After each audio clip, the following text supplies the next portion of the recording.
afternoon, ladies and gentlemen. A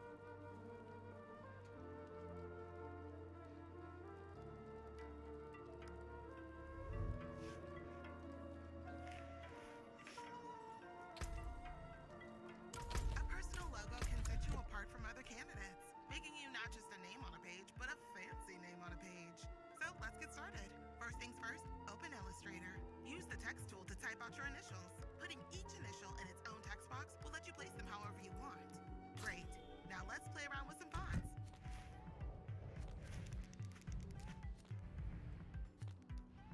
With your text selected, click on the Properties panel and go to Characters to find the Fonts dropdown. Now, a font can say a lot about you. Like this one here says, unbuttoned all the way up to the tippy top. Whereas this one here says, sometimes I pop the top button loose. But hey. I don't even have this build. In the Paragon tree, let's talk about damage to effect time starts stacking. The main thing that 15% increased shadow damage, but you can no longer raise skeletal warriors. Well, it's not just 15% because you're going to be taking that damage and multiple times in short instances, leading to that shadow blight, leading to that 10th instance bursting the shadow damage amount. Don't need to do it, just letting you know in case you didn't know that. Damage reduction is increased by 15% while Bornstorm is active, so you're even tankier.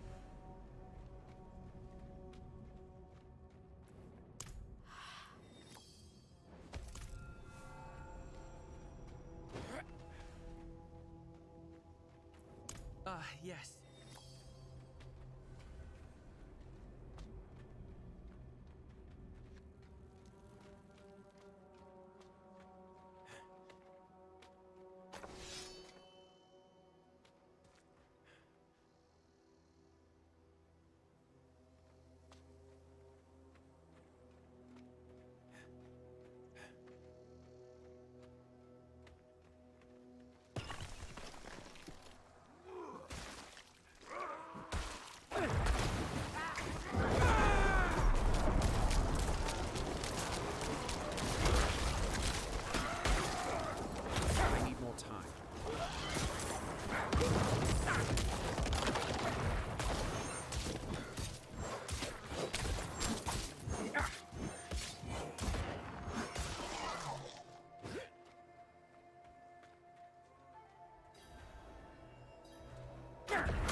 I'm low on essence.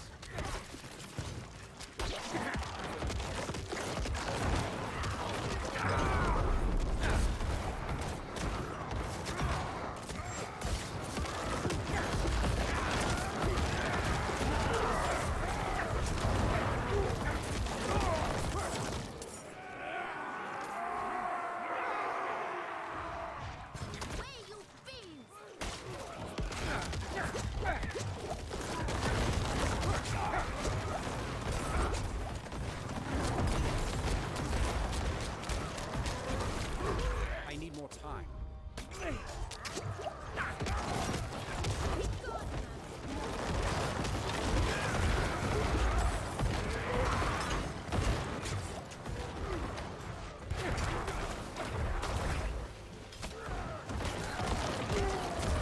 I'm not ready.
I need more time. Crane Tribe knows well the price of cowardice.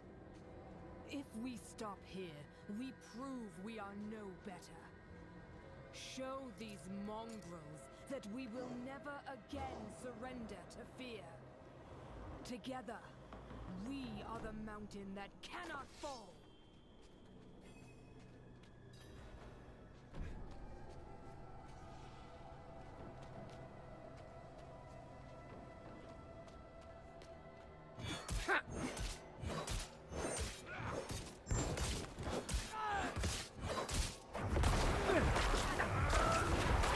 I'm out of essence.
precious stones, beautifully cut.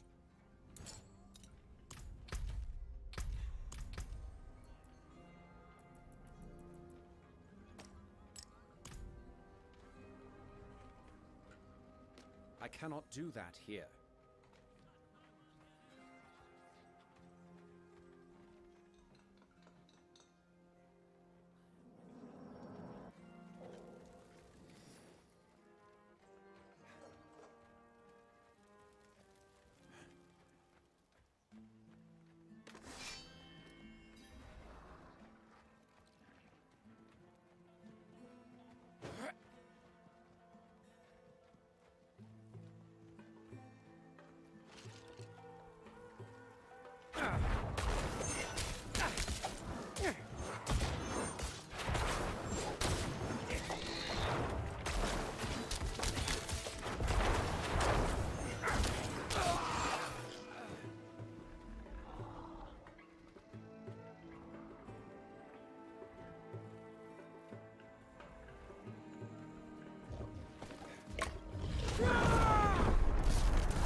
I'm not ready yet.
I'm not ready yet.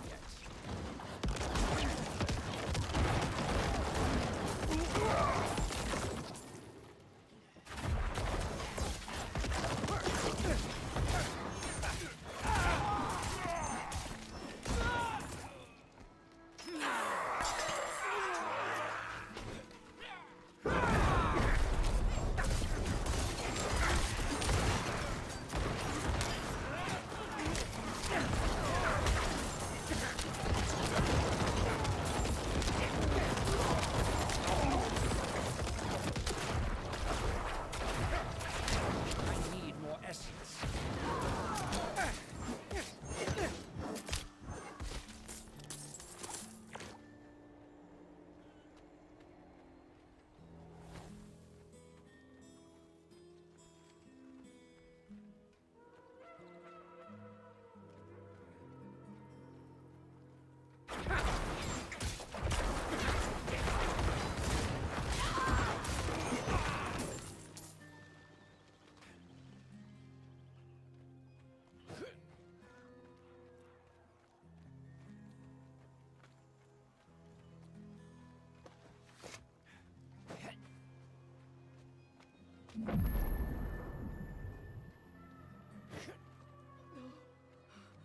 No more, please. The taste, I won't eat it. No. Oh, you. It's a mess. It's all right.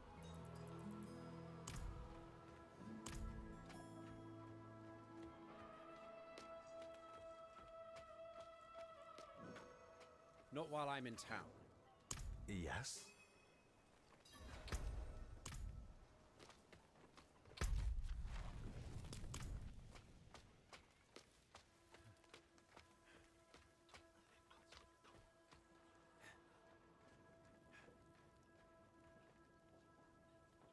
I cannot do that here.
Good.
As I was saying, I don't know precisely where it's hidden, but this is the place. So, it should be buried around here somewhere. I sure hope nothing happens to it. Help me look around, will you?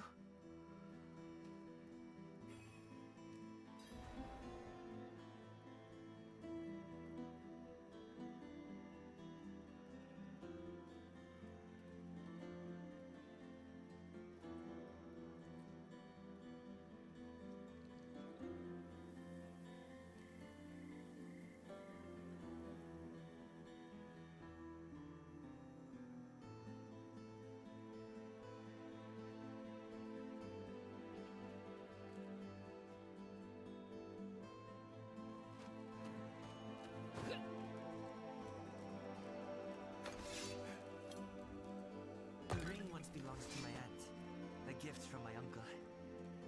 But she passed a while back.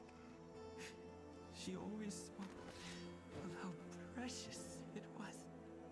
Odd, since he wasn't a man of great means.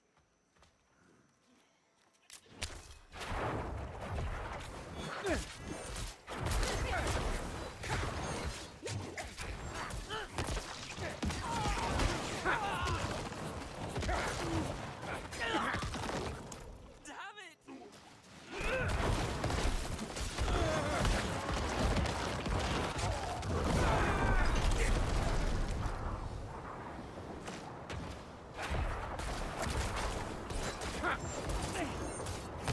I need more time.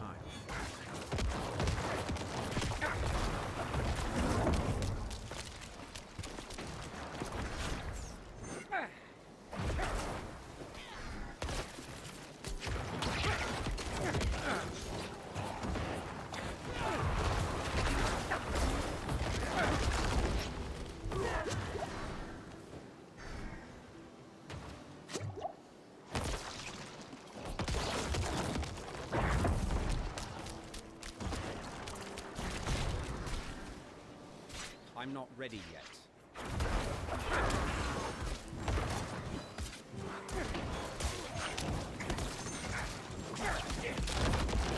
I'm not ready yet.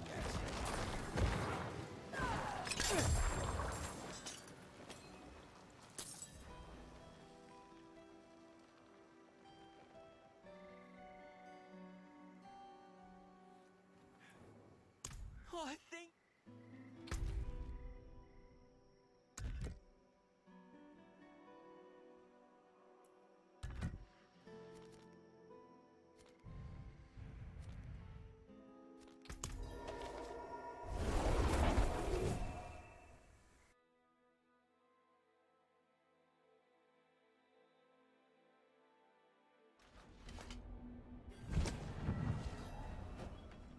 Not while I'm in town.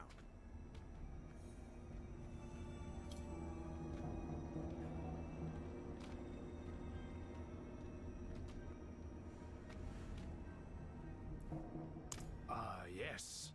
One man's junk is another, you know. What a lucky find. You were And what's worse, whosoever covets and steals the ring, I do hope do come around again.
I'm low on essence.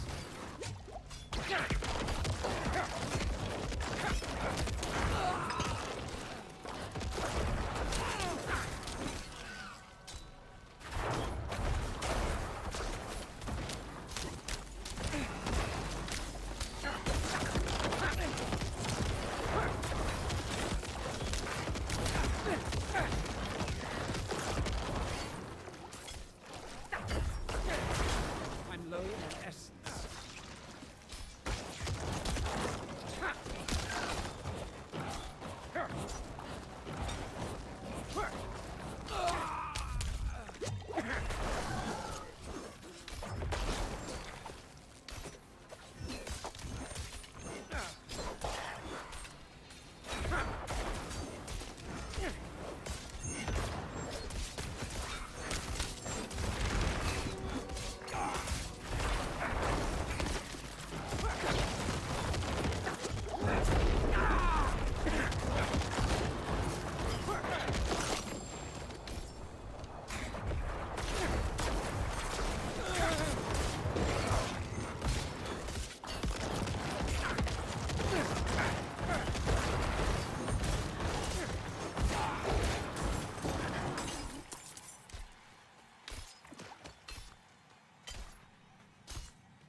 I'm out of essence.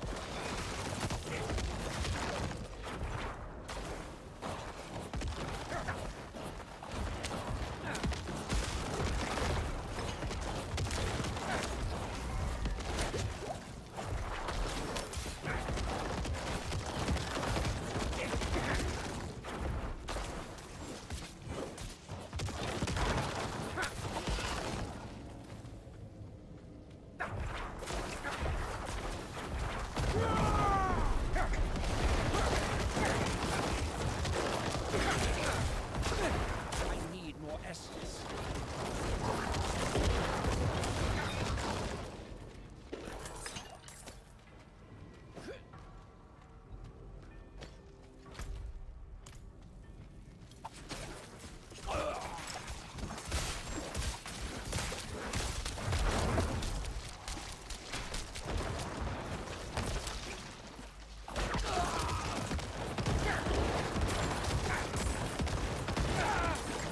I'm not ready yet.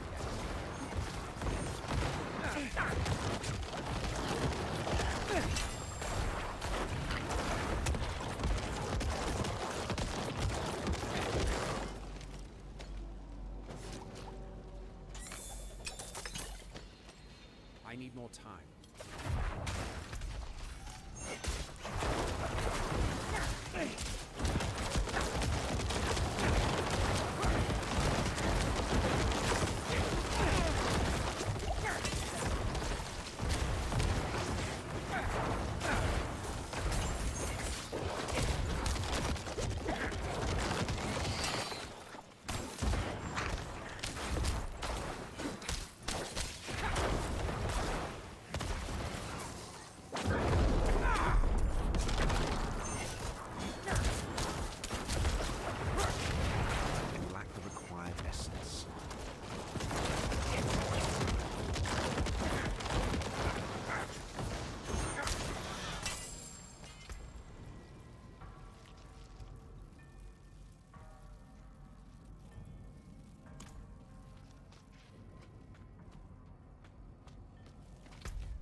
A sturdy.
Ever since Taylor started looking for a new cashback credit card, she's been freezing up. I got this. According to the developers, the symbol Delta was chosen to signify change or difference without altering structure, meaning remake? Another heavy hitter for PlayStation was the Spider-Man 2 extended demo that showed off Peter Parker's new symbiote suit. Phantom Blade Zero is a stylish steampunk game that puts a heavy emphasis on looking cool at all times. Bungie revived their original first-person shooter Marathon with a stylized trailer. Marathon is an extraction shooter a la Escape from Tarkov. Dragon's Dogma 2 finally got a gameplay trailer. If you haven't, please play Dragon's Dogma. Assassin's Creed Mirage got a release date, coming October 12th. The Plucky Squire got a gameplay trailer and looks to be a link between world-style adventure that lets you transition between 2 and 3D. Ghost Runner is back with a sequel, allowing you to once again live out your cyberpunk ninja fantasies. Other standouts include Neva, Cat Quest Pirates of the Caribbean, and so much more. But I'm out of time. Stay tuned for more Game Changers brought to you by the game-changing Xfinity 10G network. I command thee.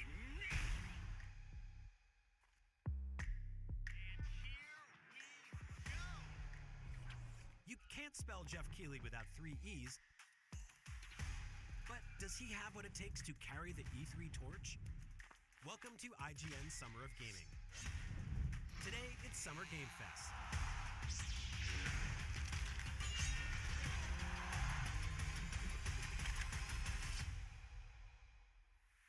The Summer Game Fest pre-show kicks off right now, right here on IGN Summer of Gaming.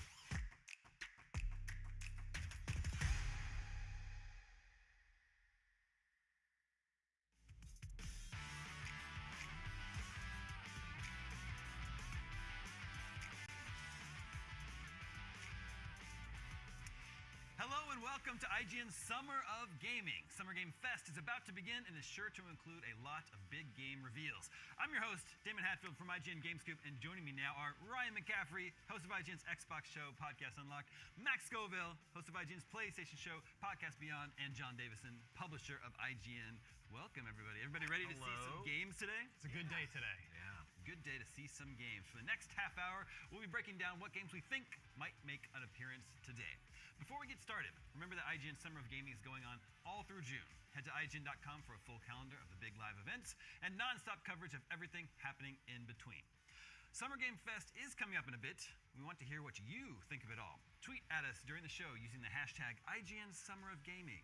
Afterwards, we'll be using the Lenovo Legion Slim 7i powered by a 13th gen Intel Core i9 processor to see what you all had to say. But first, let's talk about what we know we'll see. 40 game publishers and studios have partnered with Summer Game Fest, and Jeff Keighley promised some pretty big surprises, but a few games are confirmed to show up. Number one is Mortal Kombat 1. I think we can expect a big gameplay reveal. We know it's coming out September 19th. There were some possible leaked DLC characters in Peacemaker and Homelander. Peacelander. Homemaker would be. I would play that. That pretty would be awesome. Formidable opponent. Mortal Kombat 1 is in a little bit of an interesting position right now because Street Fighter 6 just launched, had a huge, big, successful launch, and now Mortal Kombat 1 has to be like, hey guys, remember me, I'm still coming too, don't forget about me. I don't think it's going to have a problem gathering attention if the numbers on the trailer on IGN's website and YouTube channel are anything to go by, but yeah, what a year for fighting games. Tekken 8 too. Tekken 8 as well. Yeah, I mean, it's just it's just incredible. I mean, Mortal Kombat, you know that they're confident when they have the shortest window from announcement to release for a AAA game that I can recall since, I mean, it's even shorter than Fallout 4 was. When I remember that's the one they announced it right before E3 of 2015 and shipped it in October or November. This is announced in the end of May basically, and it's out in. We got an exclusive reveal from WB CEO David Zaslav. That's true. Blurted it out in a call. Which Ed Boon probably still wakes up in a cold sweat about that one, but now the game's out there and everybody's loving that first trailer, and yeah, that gameplay trailer is going to be highly watched today. What do we want to see from this? It's some sort of a reboot, resetting the universe. I loved the single-player mode in Mortal Kombat 12, so I'm hoping it has a robust single player like that one again. But I don't know. What do you expect to see? I think something more like using the 3D environments more. They've done a really good job in the past and with this. I'm blanking on the super Injustice, where you would like break through the environment. I think there'll be more of that. But I think I'm kind of like hoping that we kind of go back to some of the ideas from back in the Soul Calibur days, where you sort of like going around, like really breaking the tradition of. And going back to this, like being able to move in the Z-axis and like kind of take people on from the side and stuff. Yeah. Very excited for Mortal Kombat 1. I'm also very excited for Alan Wake 2. Ryan, I know this is up your alley as well. Very up my alley. I mean, it's still, the first Alan Wake's one of my favorite exclusives from the Xbox 360 days. Of course, it's since come to other platforms. The remaster is out now. If you haven't played Alan Wake 1, it holds up really well. The remaster is excellent. But this game, it's not only have we waited over a decade for it, but it's not, what I love, it's not just going to be a more Alan Wake. It's, the first game was, it's a third-person action-adventure with maybe some little psychological horror, scary elements, but really it was just it was a narrative third-person action-adventure game. This time, Remedy is leaning full into, they've said this is a survival horror game. So they are going heavy on the horror. Even the little bits we've seen here that we're looking at on screen now, it's got a little bit more of a Resident Evil vibe to it in terms of the sort of the pace of the combat and how the camera's in a little bit closer. I mean, and Remedy, by the way, they've always used their own in-house technology, their own engine, which is called Northlight, that's always excelled pretty well across the board, but especially at character faces and just what we've seen so far. This is a next-gen only game, which, we're pretty much at that point anyway. Is this Unreal 5? No. No? This is Northlight. Well, Epic's publishing the game, yeah. I don't know, this may be the first time Epic's publishing a game that doesn't run on Unreal Engine, but it certainly stands up tech-wise, yeah. Alan Wake 2, perfect. I mean, we always get horror games every year, or in the spooky season, and Alan Wake 2 is... it's going to be tough to knock that one off the top of my horror game wish list for this fall. That one's coming out October 17th. It is a little bit curious that they missed the obvious date, because there's a Friday the 13th in October this year. I don't know why they didn't want to take that one, but they went with October 17th. Max, are you a fan of the first Alan Wake? I actually never played it.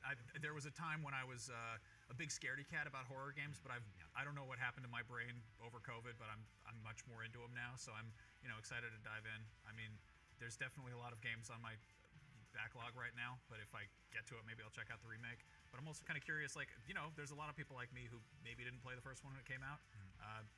Interesting to see how this works, if it's a standalone story or not.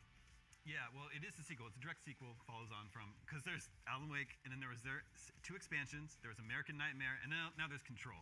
It's also connected to Control, and it takes place after all of that. So excited to see more of Alan Wake 2. Cyberpunk 2077 Phantom Liberty. There was a little bit of a leak on this one. They leaked a price, and I think a pre-order went up live a little bit early on. $34.99 for that. Which would imply that it's a pretty substantially sized expansion. Well, it's been over 3 years now since Cyberpunk was released. Is it really? 2020. Wow. That's right. Two and a half? December, 21, 22, 23. Time is meaningless. 2.5 years. 2.5 years. Obviously, Cyberpunk launched into a rocky state, but it's in a great spot now. I just wonder if it's going to be hard to pull people back into Cyberpunk now when there are all these other great new games coming out. I don't think so. I mean, it looks amazing. It has Idris Elba in it. It does have Idris Elba. But I think once Cyberpunk, I mean, a lot of people bitched about the technical issues, but when they fixed it, there were a lot of people playing this game. Oh yeah, and I think what they did with the environment and the storyline, people love immersing themselves in it. I think people are raring to get back. There's still nothing really like Cyberpunk in terms of, I mean, obviously there are other open world role-playing games, but nothing with that aesthetic, nothing with that kind of vibe to it. So yeah, I think this is going to be a major release, even though it's just an expansion. I mean, CDPR has a pretty good track record for that. The Blood and Wine expansion for The Witcher was an entire other realm, and I don't know if we're going to see that here, if it's going to be using existing Night City or what, but that expansion was $20, and that was massive. So if inflation, that's true. It's probably the 2023 equivalent of $20. Fair enough, yeah. But I'm excited to see what the scale of it is at this point. All right, another game we're going to see more of is Baldur's Gate 3. That one's out. It's been in early access for 3 years now, but it's going to finally get its official release on August 31st. And that was coming to PC and PS5. No Xbox One just quite yet. We'll get to that in just a moment. But this is the next game from Larian Studios, developers of Divinity, Original Sin 1 and 2, role-playing games that I love. And this one is a Dungeons and Dragons game. You were saying when we were talking about this yesterday, you were wondering maybe if people would get a little confused between Diablo 4 and this, but this is going to be very, very different. I think so, yeah. I mean, I think compared to this, Diablo is even more of like a shooter, right? Well, Diablo's like Baldur's Gate 3 on cocaine. Yeah, right. Did a few rails and then, now we're playing Diablo 4. Right. But I think, I mean, thematically,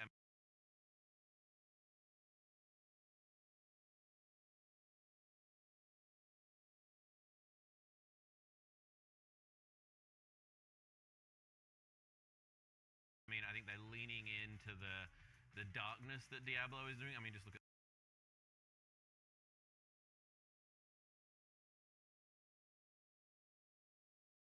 this, right? I mean, it's a lot darker than we typically see in D&D games, but the Baldur's Gate games have always had these kind of like, dark undertones to them, and there's a massive fan base.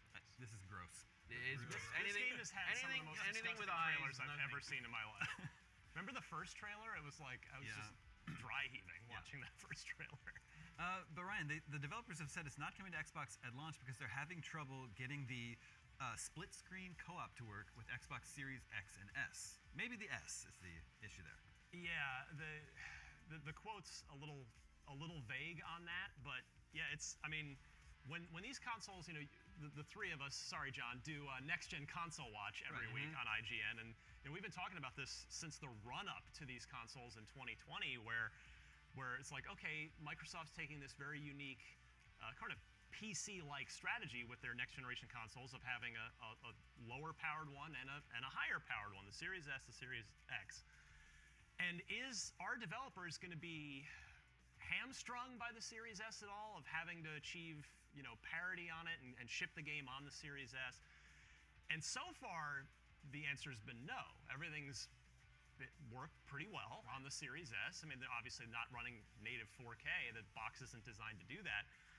But this is the first time where a major prominent developer has come out and said, we're shipping, what was it, August 31st, I believe it was, for PC and PS5, but we'd like to get it out then for Xbox, but we don't know if we can because, we can't quite get it to where we need it to be. Because of a feature that works perfectly fine on the Nintendo 64. Yeah, I mean, I have to imagine this is, again, they didn't explicitly say it, but this has got to be Series S related, and I would imagine as soon as they publicly said that, there were Microsoft engineers that called them up immediately, and I'm sure are working with them, but until we get that announcement that the Xbox version is coming, then we have to assume it's not. I feel like this game has had sort of a rocky just path from announcement to, like, it was revealed as a Stadia launch title, and it was early access on there, and it is outlived, like its release has outlived the entire Stadia lifespan. Like, that got discontinued back in January,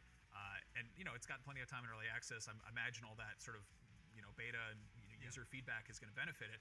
It is really weird because we got the release date during a Sony State of Play showcase, what have you, and typically when they announce something on a Sony stream, they have the PlayStation logo at the end, even if it is cross-platform. And I think there was some confusion there because it's like coming to PC, coming to PS5, no mention of Xbox, and that's a kind of a nightmare messaging-wise. But hopefully everyone gets to play it.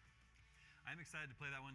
The next game we're going to see today is Immortals of Aveum. This is the single-player, first-person magic shooter. And Ryan, I believe you've played this one. I did. There's a preview on IGN.com if you'd like to check that out, video preview. This is, I think, correct me if I'm wrong in the comments, but I believe this is the first major Unreal Engine 5 game to ship. I know, I think Fortnite got upgraded to UE5. Obviously, it's Epic's own game, their own technology, but it's outside of Epic's walls. There's also Lords of the Fallen, but I think that's coming, in October, I believe it is. And Lords of the Fallen's gorgeous, but so is Immortals of Aveum. It really is. It is a beautiful first-person shooter. I was playing on PC. It ran great, felt great. I mean, I'm old, Damon. Actually, we've got a couple. Everybody but Max at this table is old. Yeah. So we all remember Hexen and Heretic. Exactly, Hexen and Heretic. Man, I played Heretic. Good. I'm glad to hear that. So for our fellow olds out there, when I mentioned Heretic and Hexen, yeah, you will probably, that'll bring a smile to your face. And that definitely, it has that kind of vibe where it is, there are no guns, you are casting spells that, some of them, of course, mirror gun-like things, but it looks great, runs great. There are different combos you can do with the 3 different magic types. So it's like elemental, right? There's like blue, red, and green or something in there. The dialogue is not great. The main character is extraordinarily annoying, so I expect is not going to be magically fixed when I get the full game. I played about 2-3 hours of it. But the gameplay is super fun, and it's out in July, which is probably the best window they could possibly get this year. Amidst all, we're still in this massive wave of spring games with Zelda, Diablo, Street Fighter, and Final Fantasy 16 coming up, and then the fall's going to be huge as well. We already talked about Mortal Kombat. So July, I think Pikmin 4 is the only other game, and Immortals of Aveum is not coming to Switch, being an Unreal Engine 5 video game. So yeah, I hope it ends up being a good game. The slice I played was fun. It's made by people that used to be at Visceral, right? Yeah, Brett Robbins is the studio head and the project director. He goes back to Visceral on Dead Space, and then went with Michael Condrey and Glenn Schofield to Sledgehammer and did the Sledgehammer Call of Duty games as well. So feel good. Yeah, and it does. Yeah. It plays really nicely. So yeah, I've enjoyed what I've played of it so far. All right, as you can see, the countdown, the official countdown to Summer Game Fest has begun. We're just about 12 and a half minutes out now. As soon as that counts down to 0, we will hand you over to Jeff Keighley for all the big announcements and trailers, and then make sure to stay tuned afterwards for our complete post-show coverage. Lies of P is another game that's confirmed to be there today, and that was a game that made a big splash at Gamescom last year. This is a dark Pinocchio-themed Dark Souls-like. That sounds like it might be a Max game. Yeah, no, I mean, Bloodborne with puppets, I'm in. Yeah, this looked very cool at Gamescom. I feel like it's one of those ones that kind of blew up, went viral when like early footage of it first showed up, and I'm very happy that it has stayed in the oven this long, and I'm hoping that the final product is extremely polished. One thing that really has me excited is I think we interviewed them at back at Gamescom, and obviously you think of Pinocchio, you think there's puppets and fairies and stuff, but there's also the nose, yeah. But there's also Monstro. They get stuck in a giant whale, and I think they were like, "Is there going to be a giant whale sea monster type thing?" And they were like, "We're not talking about that yet." So I'm hoping we get to see something horrifying like that in there. I don't, if there isn't some kind of a nose growing mechanic, how is it Pinocchio? I think there is. I mean, I don't know if it's there's a lying system that they talked about, right? Which is where the story branches based on how you interact with characters or something. Interesting. Okay, well, we'll get to our crazy long shot predictions in a bit because we can't do a countdown show without trying to manifest our dream game reveals using our collective summoning power. But first, let's take a quick break. Stick around, though. More IGN Summer of Gaming after this.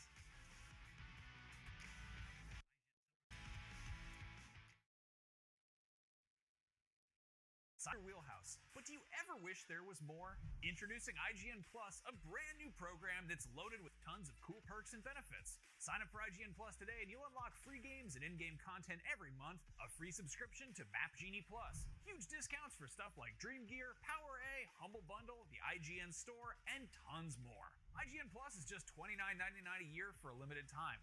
You deserve a little extra. Behind every game, movie, and TV show you love is a wild, crazy, and sometimes unbelievable story. No one is just black and white. From revealing the secrets behind your favorite franchises to solving a legendary video game mystery, I'm coming for you. IGN Inside Stories gives you a peek behind the curtain. If people come to the game now and see what's going on there, I think they'll be surprised. Join us as we dive into hyper-dedicated fan bases, worldwide phenomenons, and the most incredible untold tales in games and entertainment. I said, wait a minute, that doesn't sound so good. It was definitely not what I expected in the best way. Inside Stories, available now only on IGN. And I was like, holy shit, we're gonna do this. Have you been stuck on the same quest for just way too long? I just want answers! IGN strategy guides and interactive maps are here to help. IGN guides are trusted by millions, easy to use, and of course, free. You can even track your progress with handy checklists if you go for 100% just like we do. We're gonna be going over some sensitive material. IGN has the very best, most complete, and accurate guides for The Legend of Zelda Tears of the Kingdom, Star Wars Jedi Survivor, The Witcher 3, Pokemon Scarlet and Violet, Elden Ring, and so much more. I will require some time to process this information. Every guide is tested and verified for you by experts. Just search for IGN.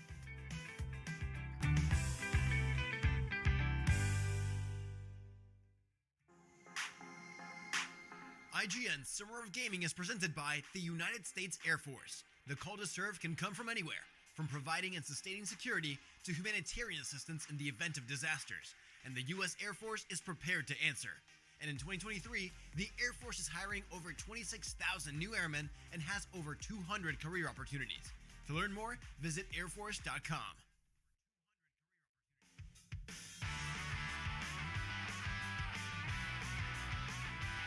Welcome back to IGN Summer of Gaming. We are moments away from Summer Game Fest, but until then, let's share some predictions of what we'll see. Ryan, let's begin with you. What do you expect or hope to see today? BioWare's been quiet for a while. I mean, they've done some little community blog updates, which are great in an effort to be more transparent with their community, but we haven't seen anything from them in a while. Now, my heart wants to manifest Mass Effect today, but we know Dragon Age is further along than Mass Effect is. So I think Dragon Age Dreadwolf is the more likely thing that we would see first between that and Mass Effect. And it does seem like it's time for us to see a proper gameplay trailer from Dragon Age Dreadwolf. Because the last time we saw it was on a Jeff Keighley stage, so he's got that relationship going. And it just feels like time. I mean, there's a lot riding on this for BioWare. They've been working on it for a long time. Yeah. And we know they're gonna take their time and do their best to get it right. And it seems like, I don't know, it feels like it's in the air for me. I'm gonna try and wish that one into existence today. Yeah, that's an interesting one. The last Dragon Age was a Game of the Year winner at IGN 2014, I believe. But that was before Sunset Overdrive should have won. Just gonna put it out there. Okay, Go but ahead, that, continue. but, holding the ground. But that was before Mass Effect Andromeda and Anthem and Shadowrun. They're canceled. Wow, PvP I forgot shooter, all right? about I know. Completely forgotten about So I'm that. just saying, like, that was like the last. Yeah, it's the last great game that BioWare been a shipped. rough ride. So what would it take, to get you excited for a new Dragon Age? I think just going back to basics with Dragon Age is all they need to do at this Back to point. the BioWare basics, Back to the BioWare basics, like really going in, strong narrative, like leaning into the characters and just showing that it's like a rich story game and like, what we love about those games is the sort of relationships that you build with the characters and then going off on. Yeah, I think it's they've strayed a long way from what we associate with them, and the best possible thing I think is to go back to what we love them for. Yeah. Hard to sell that in the trailer, and I feel like a lot of the goodwill towards BioWare has kind of evaporated over recent years. Yeah. Come back to the light, BioWare. Max, what do you expect or hope to see today? I really want to see Lords of the Fallen gameplay. That got shown off, I guess, back at Game Awards. This is the sequel, reboot, whatever, of also Lords of the Fallen, which came out a million years ago. They have not shown the key mechanics in this. That's another Unreal 5 game. The cool thing this is doing is it's having a persistent sort of alternate dimension that exists under the world you're in.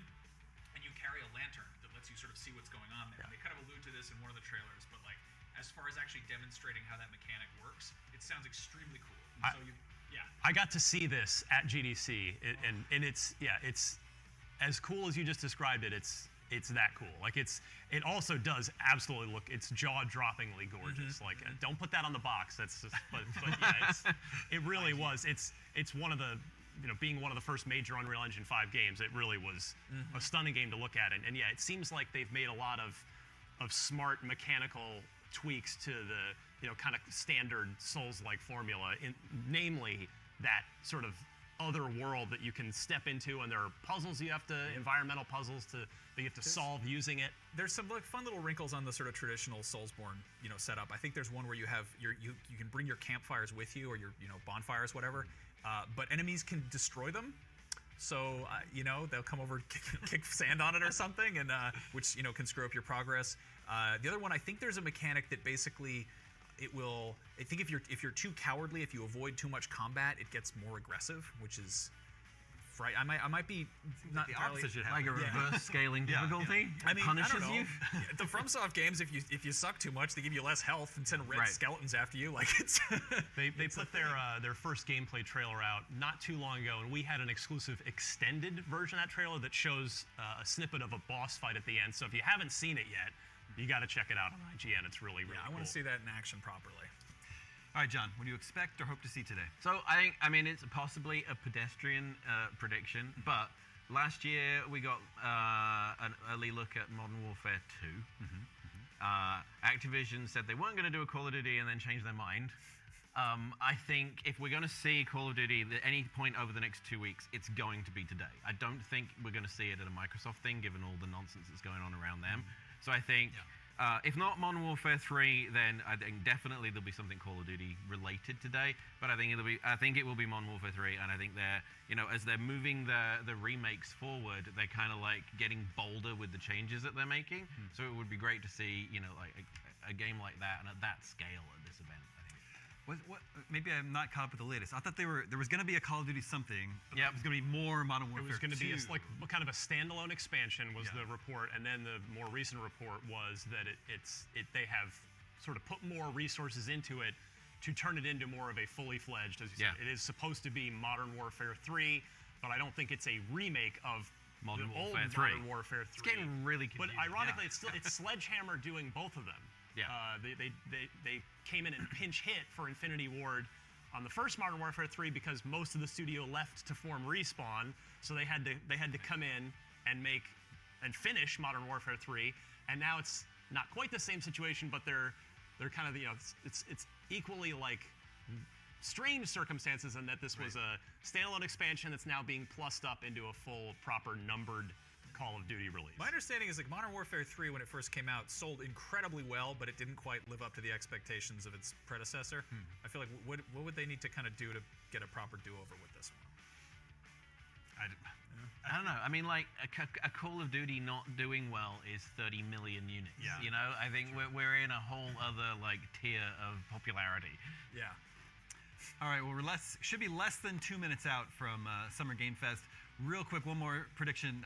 Death Stranding 2. I think that's a big possibility. Absolutely. It was Even revealed weirder than last time. Yeah, I know. That's the subtitle. Death Stranding 2. That was revealed at the Game Awards in December, and it is well known that Jeff Keighley and Hideo Kojima are best buds. Really? I've never seen never mentioned it. Little known fact. Yeah, true. I mean, there's also the possibility of Overdose, the much rumored, much leaked about horror game that Kojima's apparently been working on. Kojima something. Is that the Microsoft project, or is that something else? Is that another iron he has in the fire? I don't know. Maybe it's coming to MacBook. I don't. The guy keeps busy. He's got lots of stuff going on. He's got a documentary, podcast, yeah, book, whole thing. Yeah. Very busy man. All right, we're going to hand it over in just a few moments to Summer Game Fest. Make sure to stick around afterwards. We'll be breaking down all the big reveals. The other things that come to mind when I think of the previous Game Awards show, there was Hades 2 that was just announced. Maybe possibly we could see more of Hades 2. I know people want a release date for Hollow Knight Silksong, that one as well. That would be a good reveal for them to have. And then Ryan, what do you think is going to be the big musical performance today? Well, I guess history says the Black Keys are Imagine Dragons. Skrillex and Kid Cudi, they announced it ahead. It leaked. Oh, perfect. Yeah. Oh, it did? There you go. That's There we awesome. go. I'm actually excited for that. All right, well, with that, we're going to hand you over to Summer Game Fest. Everybody enjoy the show, and we'll see you on the other side.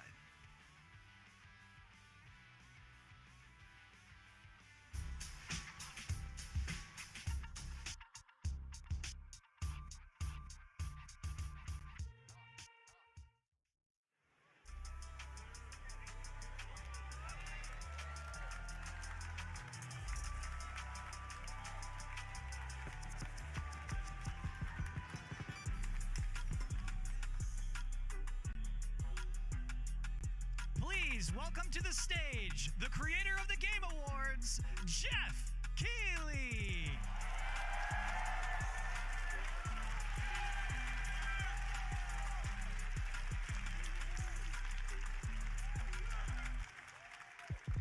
Hello, everybody. Welcome to Summer Game Fest.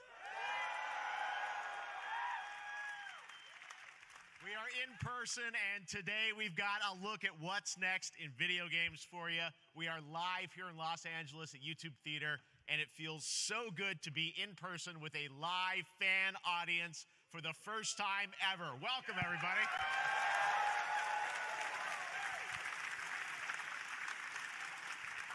When I started Summer Game Fest back in 2020 from a spare bedroom, I never imagined it would grow into this. Today, the video game industry has come together to show you what's next. This is a cross-industry showcase, meaning no matter where you play games, I hope you'll discover a new game to put on your wish list.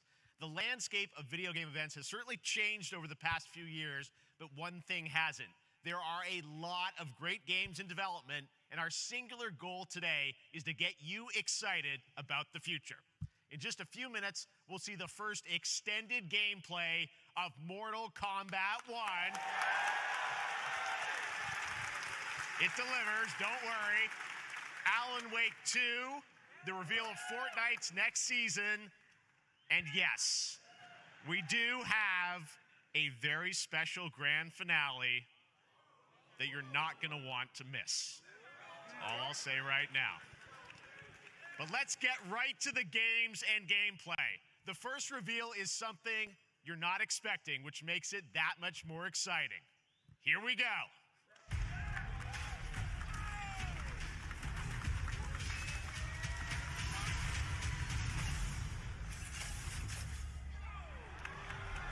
Our kingdom is cursed. The prince has been kidnapped and taken to a forbidden land. All hope rests with us, the Immortals, to rescue him and save the Empire. But we weren't prepared for what was coming next.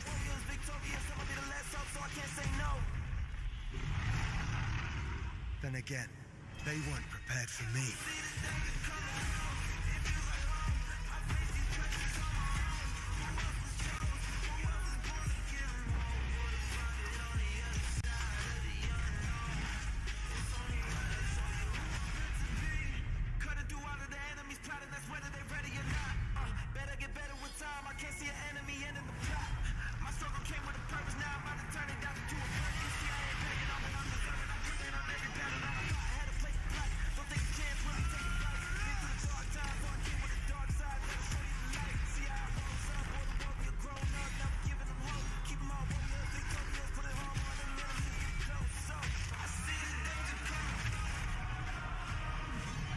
In these times of darkness, hope is the only thing that keeps us fighting.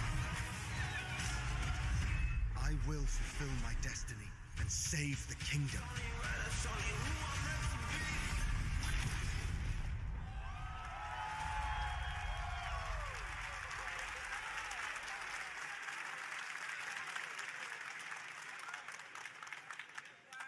There's a little surprise. Prince of Persia: The Lost Crown is coming in January 2024, a brand new action-adventure platformer in the iconic series with deep combat, some huge boss fights, and of course, incredible platforming, puzzles, and animation, bringing a modern take on the legendary franchise. You'll be able to see more at Ubisoft Forward, streaming on Monday as part of Summer Game Fest. All right, let's move along to another iconic video game franchise that just celebrated 30 years. That's right. It's time for Mortal Kombat 1. Couldn't keep you waiting on this one. It has been 4 years since MK11, and ever since, Ed Boon and the team at NetherRealm have been hard at work on the most ambitious MK yet that reboots the series into a new era timeline, and it's coming this September. Everyone has been asking, what does it look like? Who's on the roster? How do the new cameo fighters work?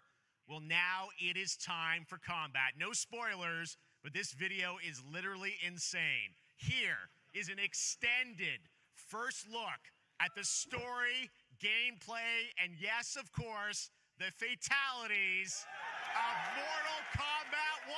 Let's do it!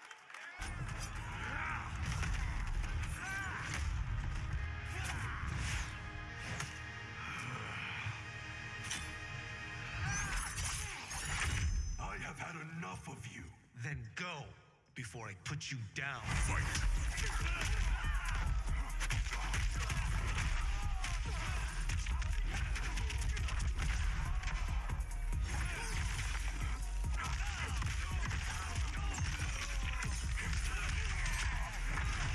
Today, you have proven worthy of joining us. Come, there are other champions I must gather. What do you want? Sento, it's my family blade. Sento's mine, and I won't give it up without a fight.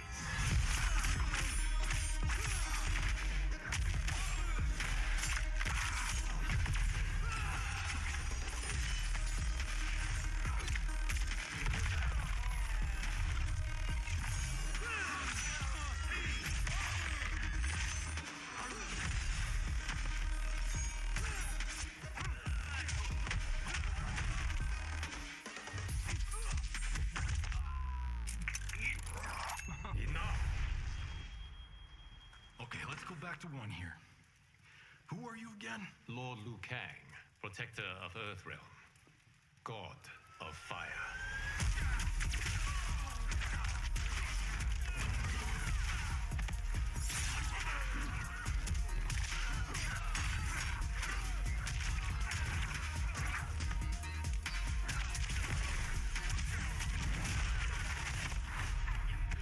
You have skills, Raiden, but you're inexperienced. Whatever experience I lack, I make up for in heart.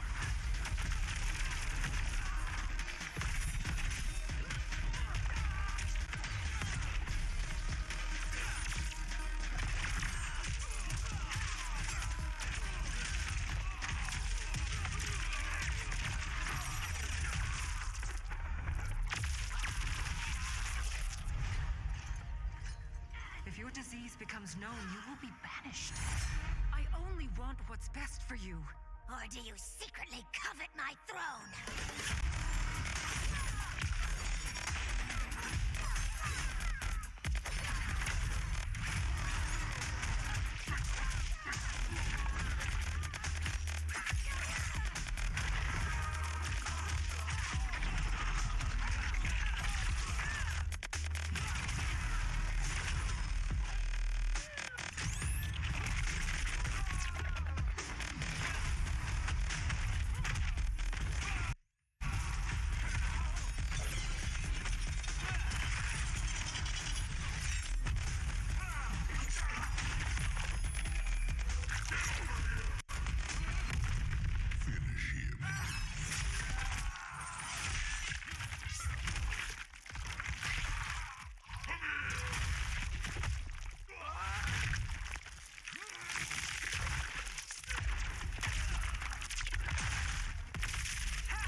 I mean, that was pretty good, right, guys? Now, I'm sure you have many questions about what we just saw, and to tell you more, I am so honored to welcome to Summer Game Fest one of our industry's greatest creators, a man who has been loyal to the same franchise and fan base for more than 3 decades. Please join me in welcoming to Summer Game Fest the creator of Mortal Kombat, Ed Boon!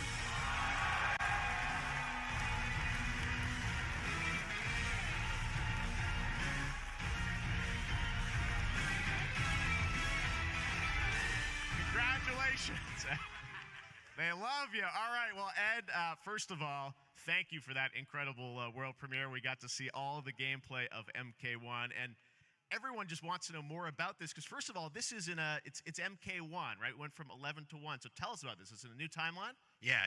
I don't know how many people have seen the ending of Mortal Kombat 11. Liu Kang basically was kind of graduated into a fire god, right? And he created a brand new universe. And this universe, this is why we're calling it Mortal Kombat 1, is because this is the beginning of a new timeline.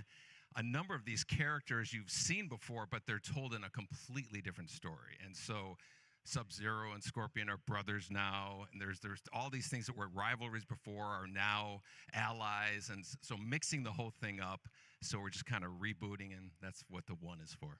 Well, it looks incredible. Everything we saw there was, in-game gameplay. The cinematics look incredible. I know the team has been working for 4 years on this, but the thing we got to talk about are these cameos, because we saw some pretty amazing stuff there. Now, so tell us, how does that work? You have your main, character that you'll pick, and then I know you also have a separate kind of cameo menu, so you pick sort of a pair when you start the game? Yeah, normally in a fighting game, you'll see a roster, basically, where you select your character. After you do that, there's a second roster of characters, which are a whole new, completely different fighters that are the cameo fighters. And these fighters actually, they will join the fight, but they... A lot of blank squares there. Yeah, so it's kind of like, imagine yourself with Sub-Zero, but you have some of Jack's moves, and you can call him out. You can do it multiple times, as you saw in the gameplay, So you can basically combine these two characters. All the characters can be combined with all the cameo fighters, and that's where that's where the player's kind of imagination comes in, and they can actually customize it for what they like seeing, the best team-ups. Well, so how does that work? So you're in gameplay, you have your main, you have your cameo. How do you summon them? Is it time-based? Like, how often do they come in? It's not a tag team thing, right? Exactly. And you're basically summoning them. It's just one button push is basically summoning, but they have a variety. So you can go, push that button with towards, and it'll do a different move. Push it with down, it'll do a different move. And so the combination. Oh, I see. So you can bring them in a combo almost. Exactly. And you see there's like a meter up on top, which is basic. That'll limit it, so you can't obviously fire them indefinitely, but you can call them pretty much whenever you want, and they have, like in the middle of a combo, they'll have a lot of basically a whole arsenal of their moves. So Sonya, you saw come out there. Sometimes you'll see them appear twice in there. Amazing. So time-based, they come out, and then obviously as you go through, you revealed some of them there, but is it a different set of characters that'll be in the cameos? Are there some repeats from the main roster? How will that work? Yeah. Some of the characters are going to be available as cameos as well as the main roster fighters. You can play Sub-Zero with Sub-Zero, right?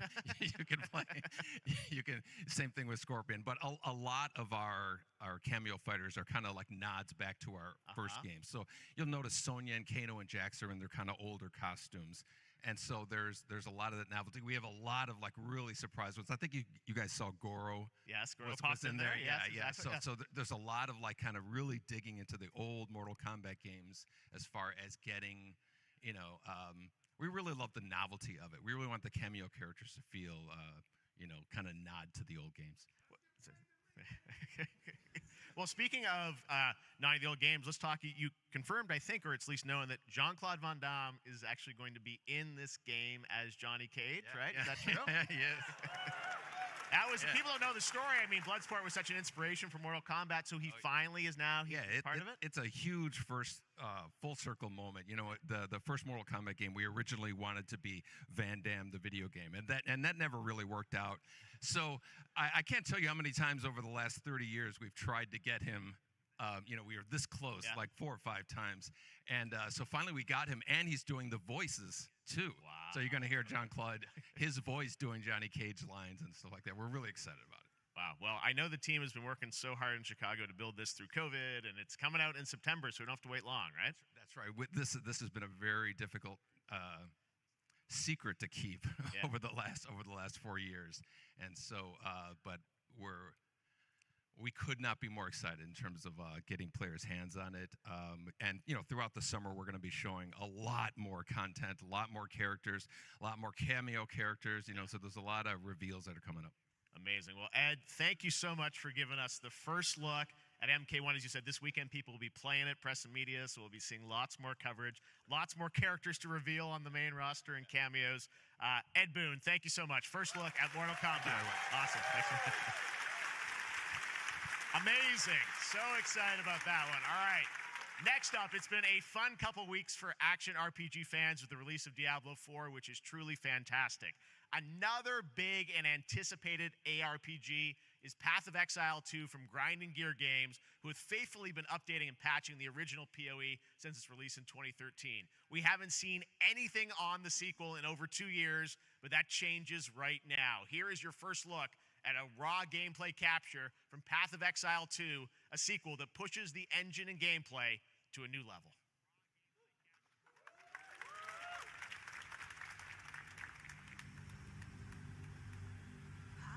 Where are the guards? Hey, you! What's going on?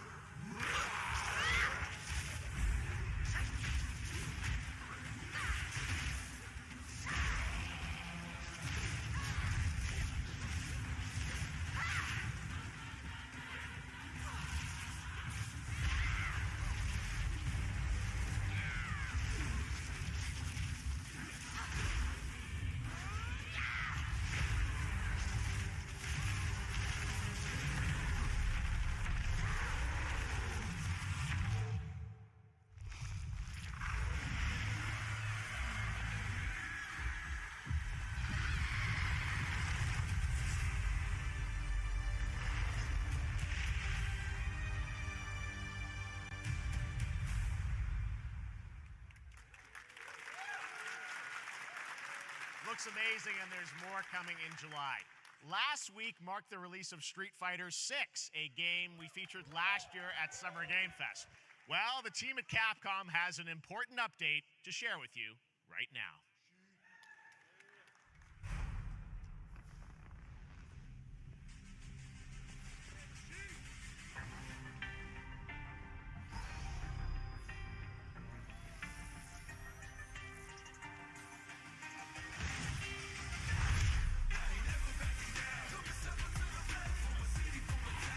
I am the Advanced Artificial Intelligence, Leviathan. Welcome to Bikitoa Island.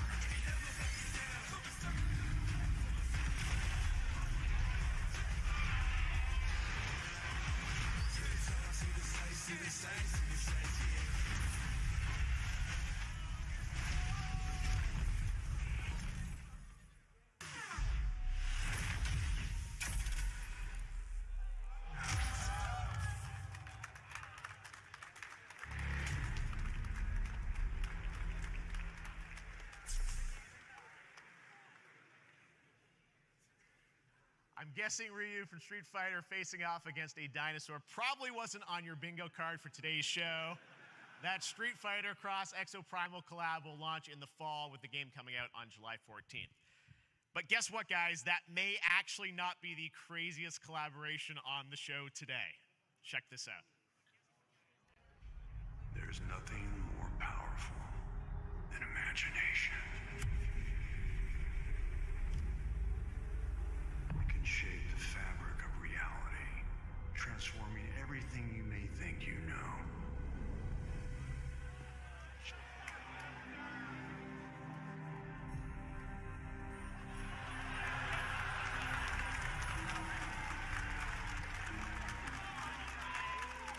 That's right. Nicolas Cage is coming to Dead by Daylight in July. I mean, I don't know how these things happen, but I figured the easiest way to find out is probably to go right to the source.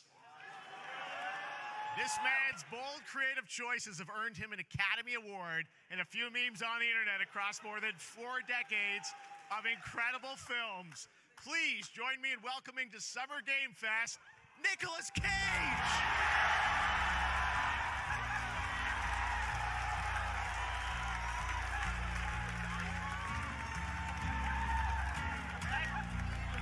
Thank you, everybody. Thank you. Happy to meet you.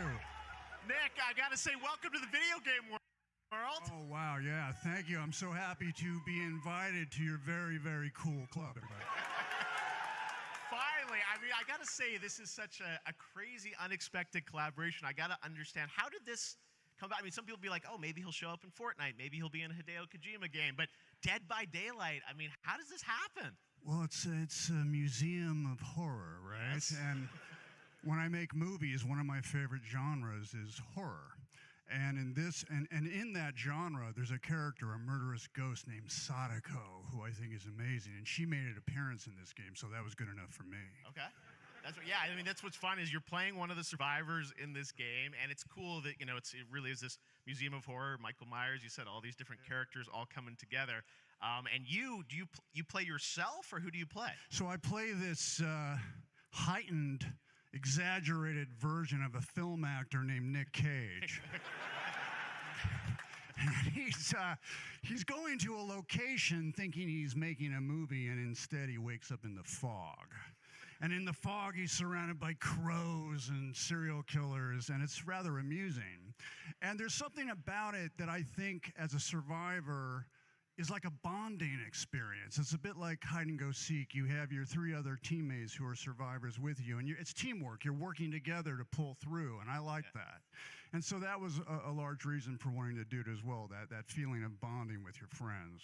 And you're fully in for this. I know we heard your voice in there, so you recorded lines for it and everything? See, I want you to know when you're playing the Nick Cage survivor, I even have, when you're choosing your skins, I even say, always remember to dress to match your talent. I want you to know that you're with me, that we're one, that we're fused. And so it was important to me that everything I do, everything I say, from the scream to the grunt, down to the most minimal, exasperated expression of a sigh, whatever it is, it's my voice, so that we are fused. All right. Fully method, Nick Cage. I love it. I mean, this is so fun. This game, as you said, is such an awesome kind of, collaboration with so many different characters. For you, I mean, how did you find out about Dead by Daylight? Do you know much about the video game Somebody world? very important in my family is a Dead by Daylight enthusiast, and that really put the hook in, pun intended. See, Dead by Daylight to me was an opportunity to branch out. I've never been invited into this space before. Yeah. I'm always looking for new adventures. So this to me was like, wow, I can make a whole new audience, meet a whole new audience, and branch out and go on this Dead by Daylight adventure. I didn't say, it took me nothing but a split second to say yes. And speaking about split seconds, what I noticed, excuse me, sinuses, allergies. What I noticed was that every move you make when you're doing this, when you're in the gaming space, it's timed down to the split second. It's a very immersive experience when you're acting out in this space, because every move, every grunt, every sigh you make has to be timed perfectly with the gamer's moves. So that was something that I learned from this, and I'm always looking to learn something. Well, we love having you in the video game world. We want to see Nick Cage in more games. Thank you. Thanks, guys. Nick, thank you so much. Hopefully the first of many. Nicolas Cage, great to see you, man. Awesome. There you go. Lock it in.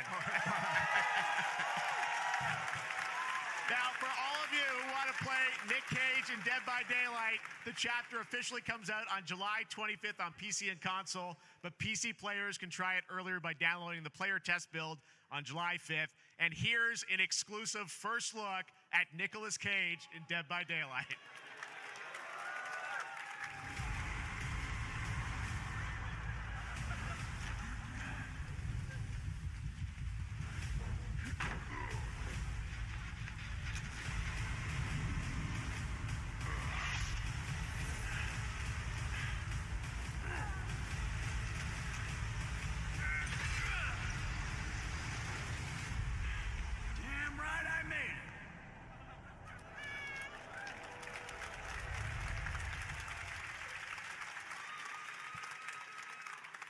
Anything goes here at Summer Game Fest. All right, thank you very much, Nick. Now, lately we've been seeing an incredible number of video game adaptations, but back in 2019, The Witcher on Netflix, inspired by the Witcher book series, showed the potential of well-done adaptations, and later this month, Season 3, Volume 1 arrives, and now it's time for the world premiere of the trailer, introduced by Henry Cavill and the cast. Hello, Witcher fans. We are all gathered here today to share something with you. Be sure to tune into The Witcher Season 3. Volume 1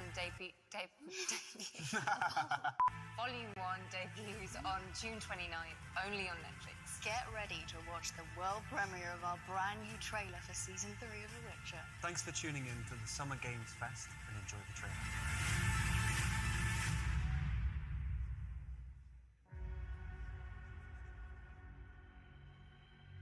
Neutrality. It won't get you a statue.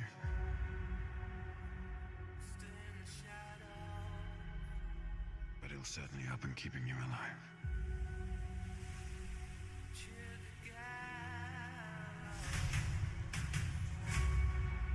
I won't abandon Ciri.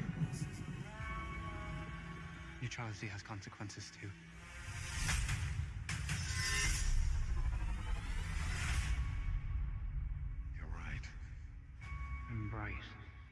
deeply worrying.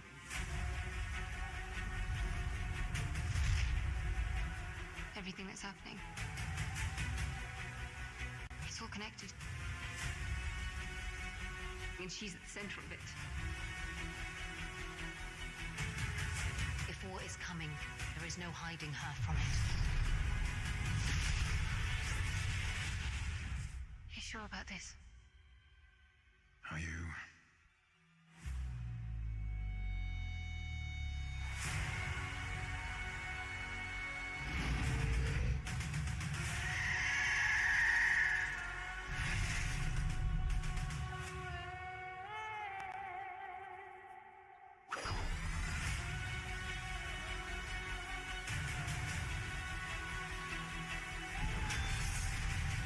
History has a way of repeating itself.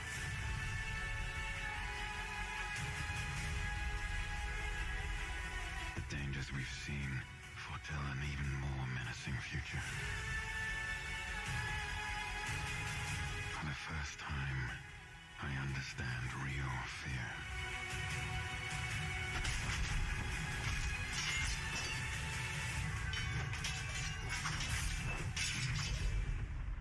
We're witches. Is that so?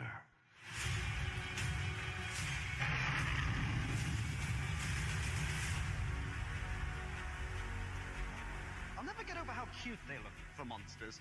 And they're like, no, please, don't hurt me. And then, wow! Fangs. Just like a boatload of fangs. All up in your business.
Operation Control clears you for engagement.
Turning back after this. You sure?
All right, we have much more Summer Game Fest to come, including a first look at the gameplay of Alan Wake 2, the world premiere of the new season of Fortnite, Call of Duty Season 4, and maybe a few more surprises for you.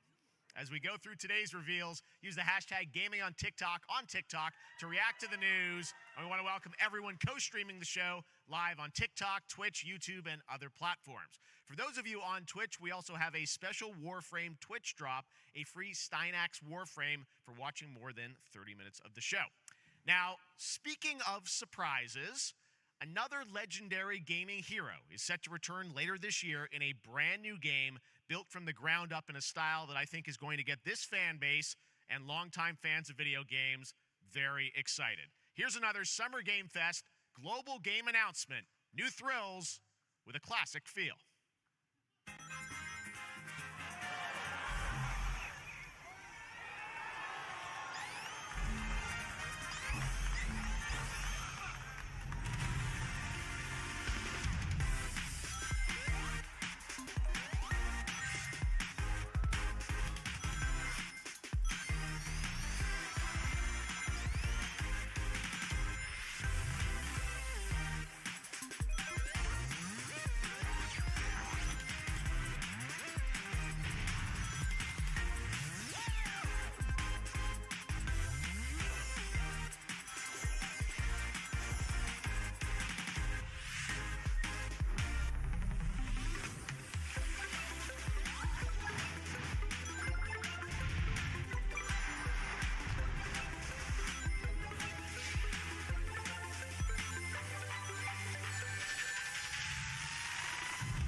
How about that? A new standard for 2D classic Sonic that's bound to appeal to new and legacy fans alike.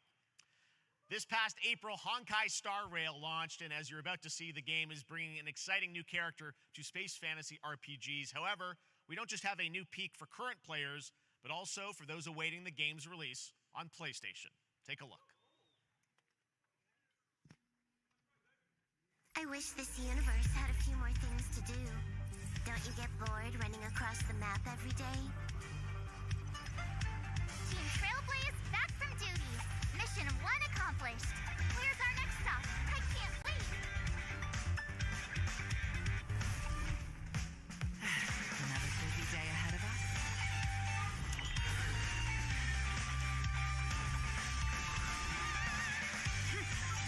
For the class. Boom! From the boat! The tournament's starting. Great! Let me get warmed up. Strike first! Need a hand? My pleasure! Let's see some sparks fly!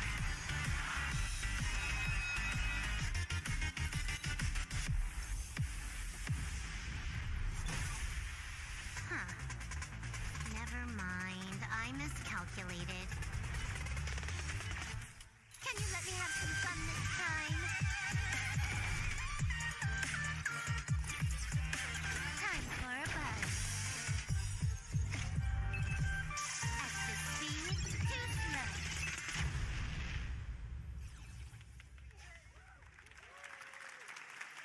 Later this year on PlayStation. All right, inspired by the story of Pinocchio, Lies of P is a Soulsborne-like game from the team at NeoWiz, which is coming to Game Pass, PlayStation, and PC this year. Well, if you're wondering exactly when, we have news to share with you on its release with this brand new trailer.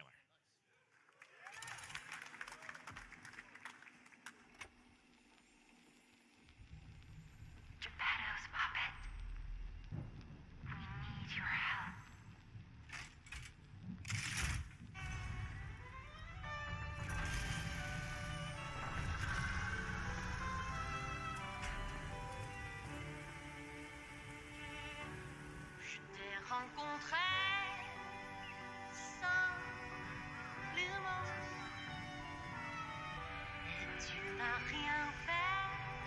cherchais à me plaire.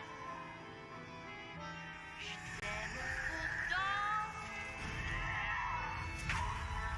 ardent.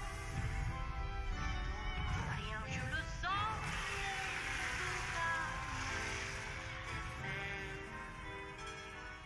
Tu seras toujours mon amour.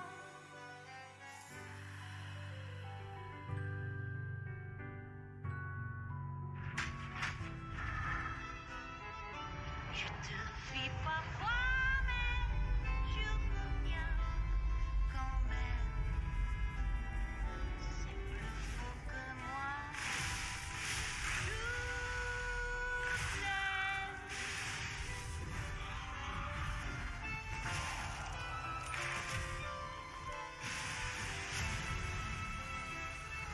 c'est plus fou que moi.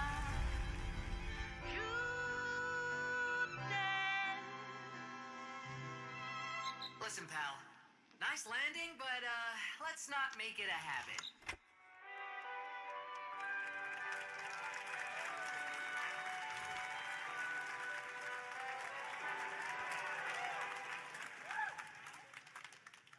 That's right, a demo for Lies of P is now available across PlayStation, Xbox, and PC. Check it out and prepare for the release on September 19th. Now it's time for the reveal of a visually stunning new game based on a classic manga with a story and world created by one of the most celebrated anime artists of all time. This is one of those games that I feel lucky we get to reveal for the first time here at Summer Game Fest. And I think you'll be pretty hyped once you see the gameplay, all built in Unreal Engine 5. Here we go.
Sandland, get ready to become an unlikely hero in an adventure where you don't need to be human to save humanity. That's coming from Bandai Namco, and we're excited to see more of it soon. Independent games are such an important part of the industry, and one thing that's very important to us at Summer Game Fest is supporting those creators as well. After the live show, stay tuned for Day of the Devs from iam8bit and Double Fine with some incredible indie game reveals. Now, one of the biggest independent publishers is Annapurna Interactive. And later this month, as part of Summer Game Fest, they'll be revealing a number of ambitious new projects. Let's see how many you can figure out in this little tease.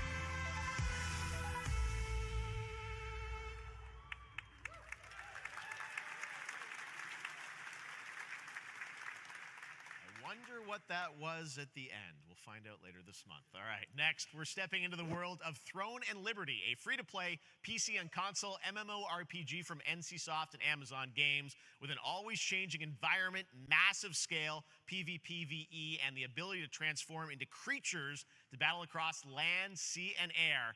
Here's a look at Throne and Liberty. Our guiding star has shattered. Its shards scattered across the world.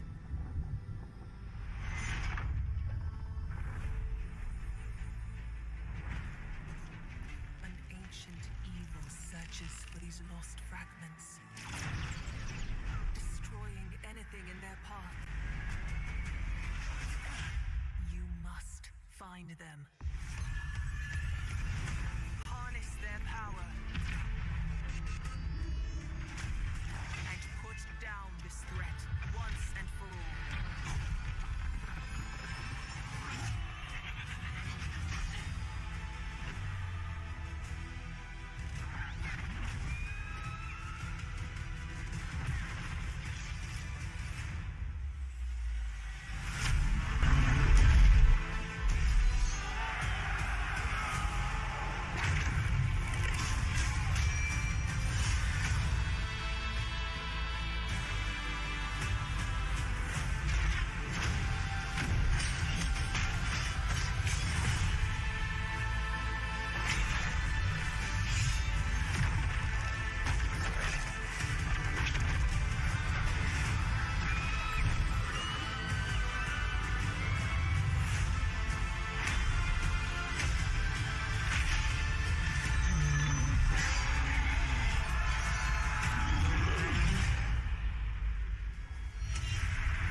Ever since Taylor started looking for a new cashback credit card, she's been freezing up. I got this.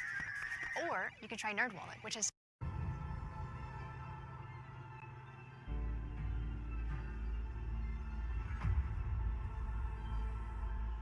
Hear the battle call. Cities rise and empires fall. But it's a war worth fighting. We're taking up our arms. Held the line up, here we touch. And we keep on fighting.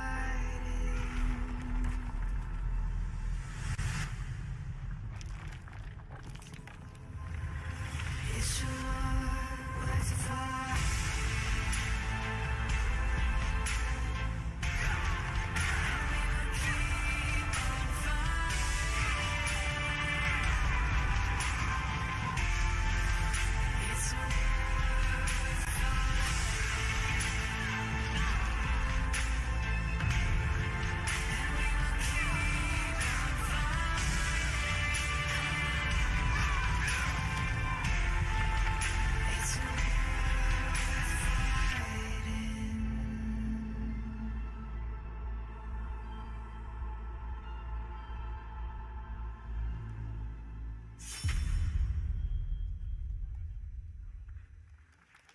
Hey, this is not. Why can't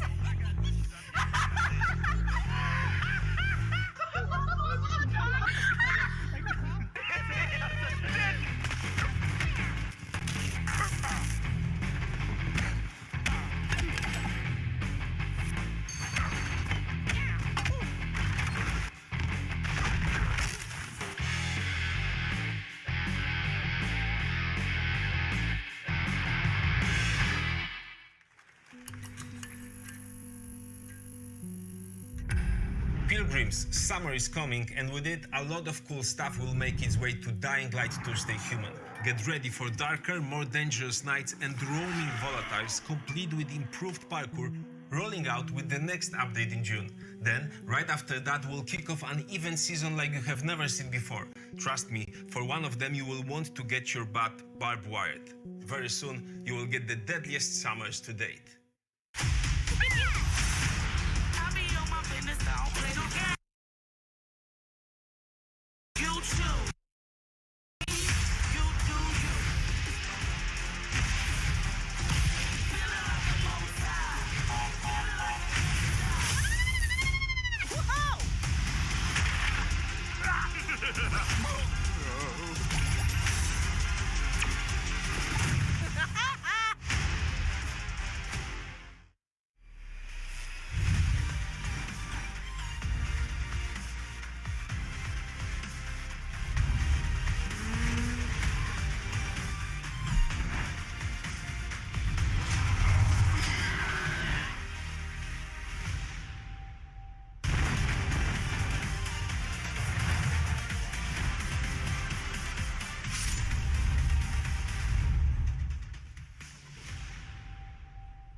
Welcome back to Summer Game Fest. Isn't that great? By the way, Crash Team Rumble is going to feature playable Ripperoo and Engine, Neo Cortex's right-hand guy in Season 1.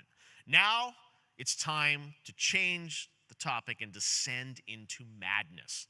Joining me is a guy who was last on stage at the Game Awards 2021 to announce Alan Wake 2.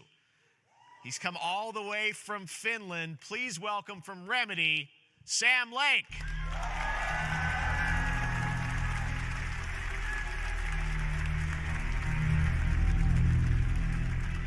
See you.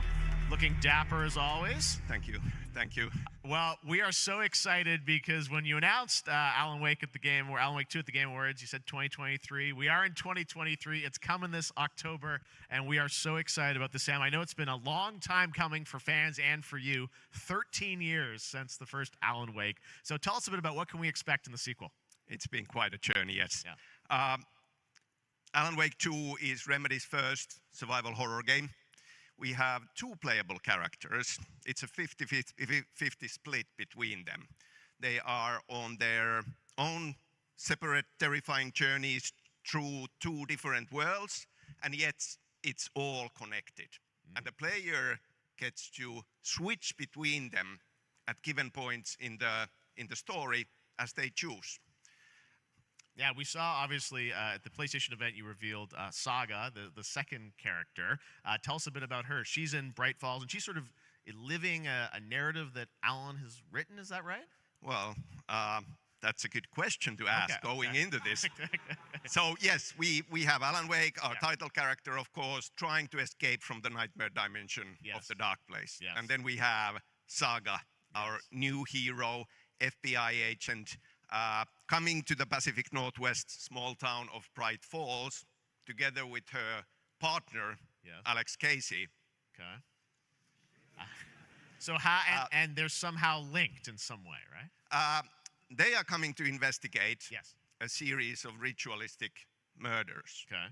And very quickly, the investigation turns into a nightmare when they discover pages of a horror story. Maybe written by a certain missing writer. By the initials AEW. And this horror story starts to come true around them.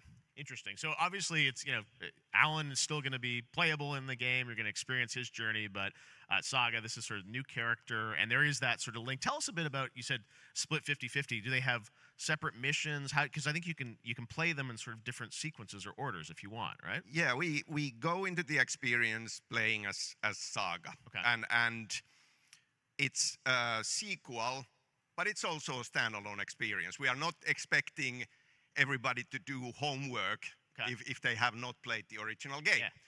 This can be enjoyed as is. Saga doesn't know anything about the lore, about the supernatural in this world. She will be going in very quickly. She has to learn to survive. And with that, all the players will be on that journey with her. And then we open up the experience so that you can Hop to play Alan Wake in the Dark Place as he's trying to find his way out.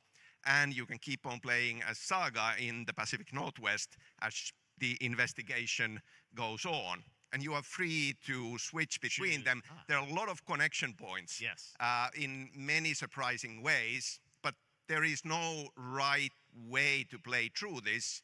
You can choose. You can go on as Alan all the way close to the end, or as Saga, or you can keep hopping between these two sides of it. Well, you're always so good at kind of telling challenging, interesting narratives in unique ways. I mean, Remedy's always been known for that, and you especially, so we can't wait to see how these stories intertwine, I'm sure, throughout the experience. Today, though, I know you brought with you some gameplay of Saga's adventure. We're just going to see a raw segment of the game, right?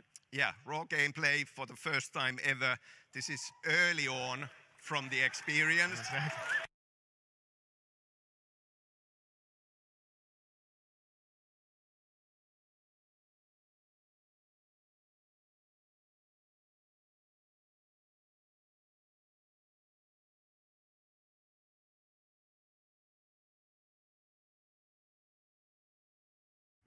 Ever since Taylor started looking for a new cashback credit card, she's been freezing up. I got this.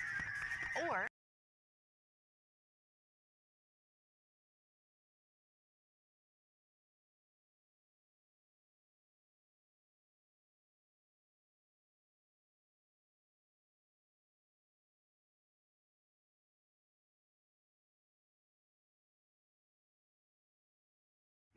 Ever since Taylor started looking for a new cashback credit card, she's been freezing up. I got this.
The text on the heart is clearer now.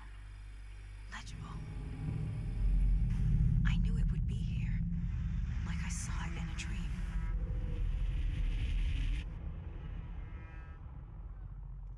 I'm glad you're on this case with me, Anderson.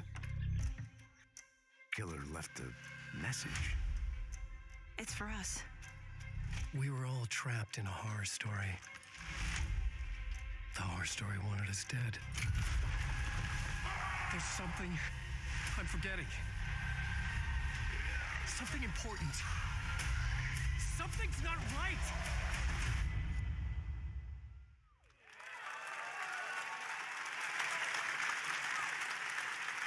A long time coming, but Alan Wake 2 looks incredible. Thank you to Sam and Remedy for that first look at gameplay. Now let's get a first look at the co-op campaign of Warhammer Space Marine 2 from Saber and Focus. We're facing a Tyranid splinter fleet. They engaged us on 2 planets, Avarax and Kadaku. I'll be straight with you, Titus. I have my reservations about your reinstatement. There could be questions. Will that be a problem? No, Captain.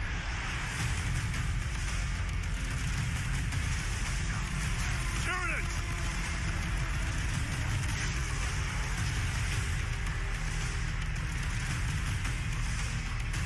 My pledge is eternal service.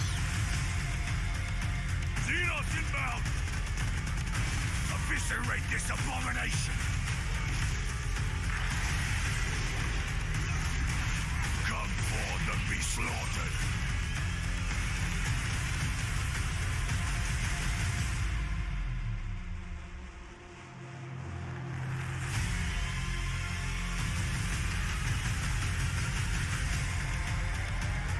Open the gates. Care to see if we can slay more Xenos for the Chiron? I thought a piece of that statue would offer more sport.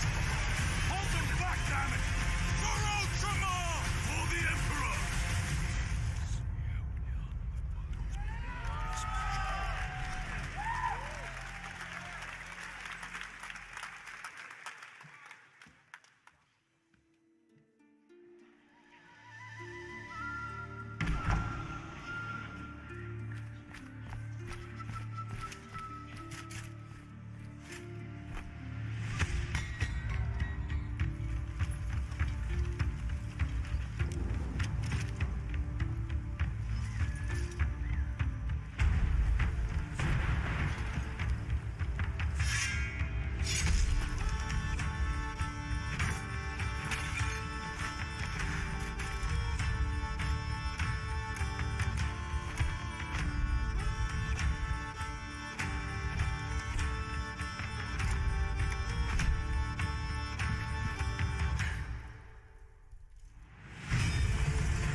Beautiful indie game, yes, Your Grace, Snowfall. Now it is time for another global game announcement, and this one comes from the minds of Saber Interactive, Focus Entertainment, and yes, horror master John Carpenter. It's a brand new world, a brand new story, and looks like a heck of a lot of fun. Check this out.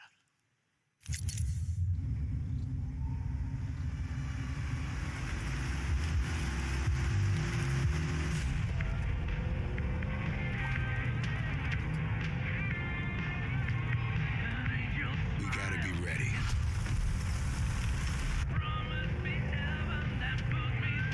Nobody half-asses it this time. Ruby.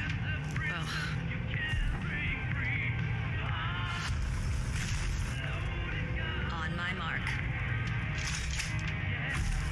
5, 4, 3, 2, 1. Shot through the heart, and you're to blame. You give love a bad name.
more unexpected collaboration. Sean Carpenter and Saver with Toxic Commando. That looks tons of fun. You guys think any of those zombies made it? All right. Well, this August brings the long-awaited full 1.0 release of Baldur's Gate 3. And today, a new member is joining the cast. We're about to see the reveal of Lord Enver Gortash, the commander of a mechanical army of Steel Watchers. He's a second antagonist and is voiced by a familiar name.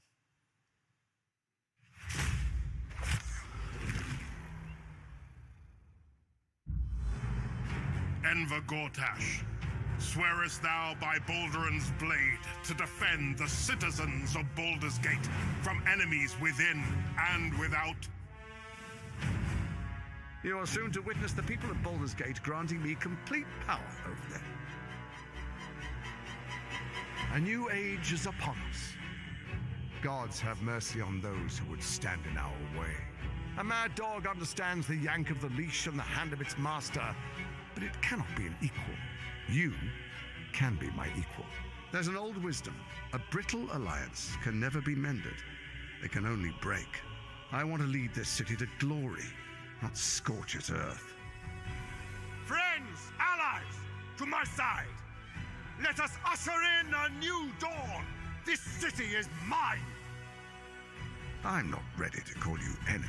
What do you say? Shall we be allies?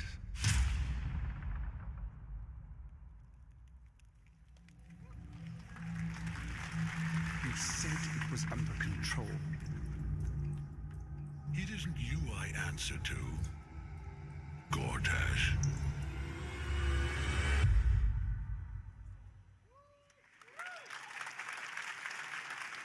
Baldur's Gate 3 is on track, Sven tells me, still for the end of August, and we can't wait to check that out. All right, this fall, Marvel Games and Insomniac are set to bring Spider-Man 2 exclusively to PlayStation 5.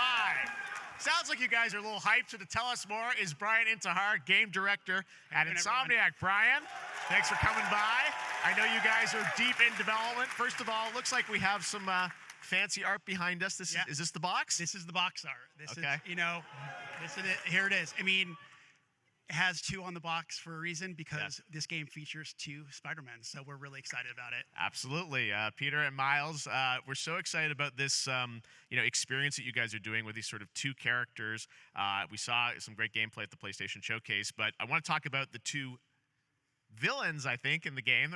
There may be more. There are more. There are more out there, I 2 promise. main ones, but we have some new art to show of, we obviously, Kraven, we got the reveal at the PlayStation event. So tell us a bit about him and how he factors in. Kraven's very different from any character we've done. He's not, he's not powered by magic or, tech. He's just the best hunter in the world, and he's coming to New York for his greatest hunt. And what's better than all of the Marvel characters that live in New York City? So Peter, Miles, and others, he's on the hunt. And others, ... Yes, yes. But Venom also, obviously, Symbiote is a part of this whole story, as we saw in the gameplay. There you go.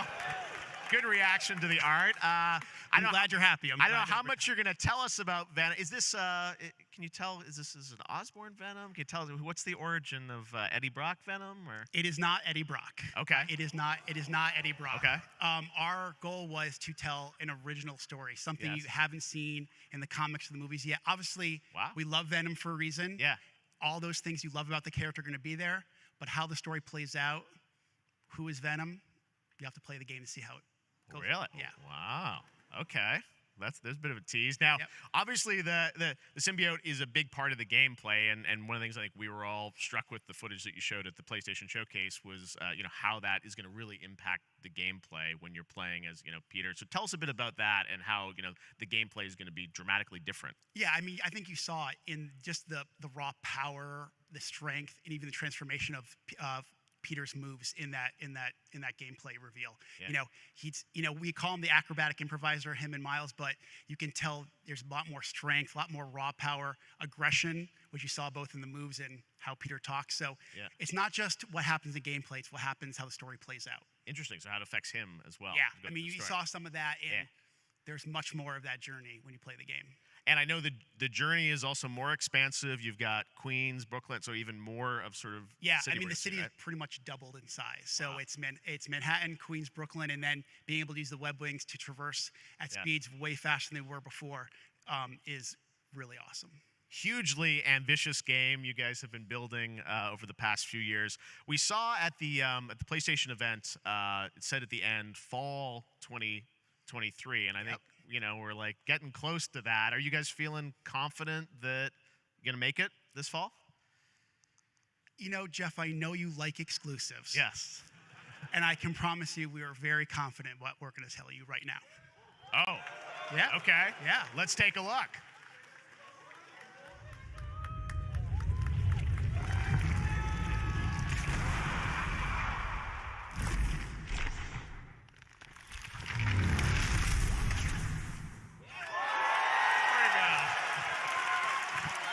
Nailing it. October 20th, Spider-Man 2, exclusively for PlayStation 5. Got it. Awesome. Well, Brian, thanks so much for Thank you stopping very by. I know you got a lot of work to do. Wrapping up the game, and we'll check it out in October. Thanks, Brian. We got our date. All right. Now let's take a look at Pal World, a multiplayer open-world survival crafting game where you can befriend and collect mysterious creatures called Pal, who can also fight. In other words, it's kind of like Pokemon with guns. And then we're going to look at the Land of the Morning Light, a new expansion to Black Desert Online, which recreates the mythical folktales from Korea's Joseon Dynasty, and some huge bosses too.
Our story is more than what hobbits and elves know.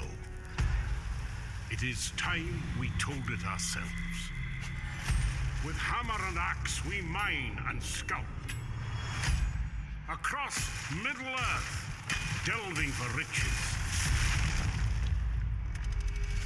Yet the greatest treasure remains out of our reach. Moria.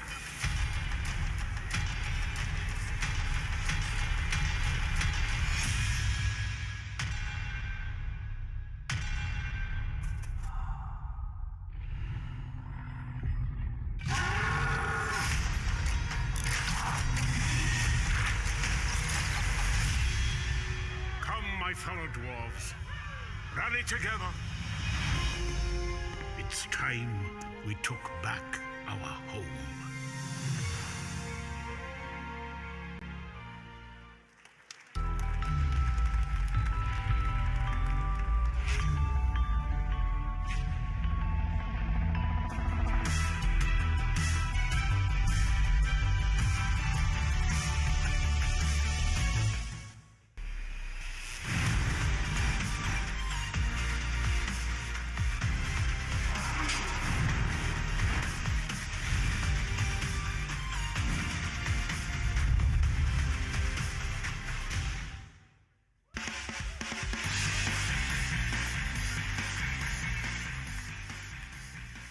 All right, now we're going to look at an exciting new mobile game from a legendary franchise.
正義の味方だから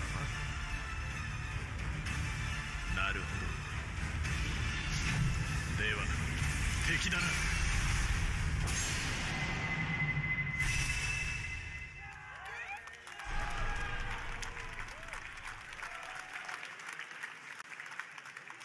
Pre-registration for Final Fantasy VII Ever Crisis has just started, and users will have the chance to participate in an upcoming closed beta test. Now, speaking of Final Fantasy, no. Today during Summer Game Fest, DoorDash has your back. You can get a free burrito when you order from Taco Bell using the code GameFest. Plus, get the chance to win a Final Fantasy 16 prize pack.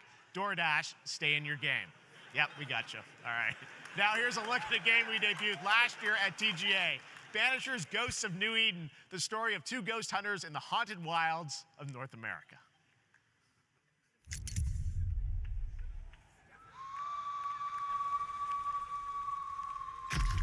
Life to the living, death to the dead.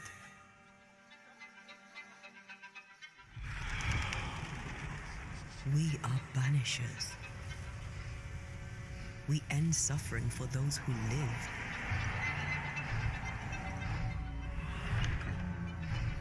We bring closure to those who don't. I want us back, Red. I want revenge on what killed me. I want to live.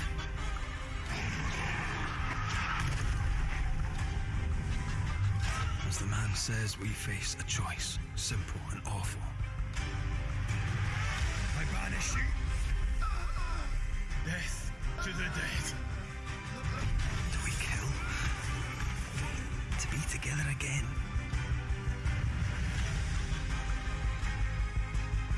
Or do we part forever? Come out, wherever you are. Come on, show yourself. Red. Every bloody time.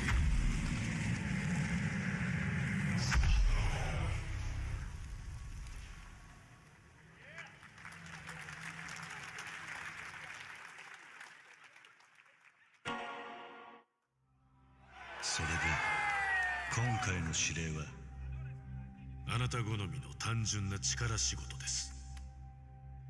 ある人物を警護していただきます。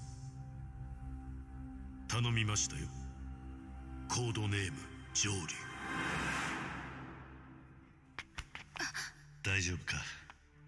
ええ、お待たせしてしまって。トラブル発生。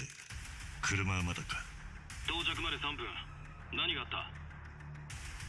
お前らも今回り右すりゃ無事に帰れる。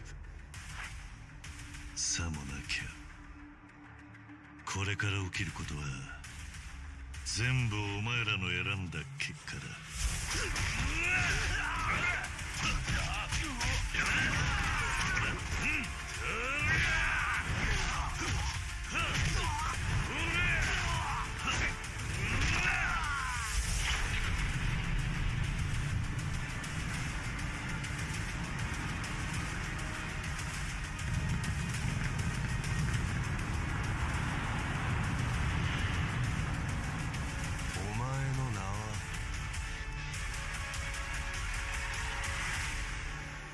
俺に名はない。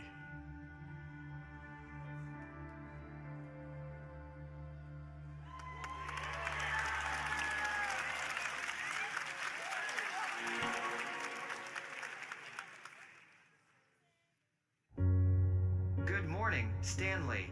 It is 7:32 a.m. I hope you have a productive day. Change username to just Stan. Adjusting morning wake up. Good morning, just Stan. Base to Capsule 12. Come in. You there, Stan? Green across the board. Looks like we're good. Definitely a leak here, Tim.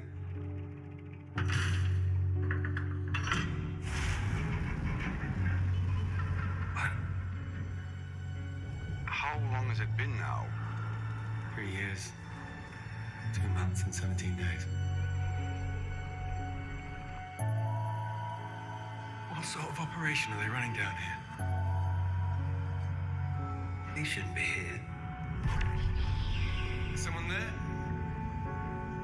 This doesn't make sense. Is someone else down here? No. Stan! Are you there?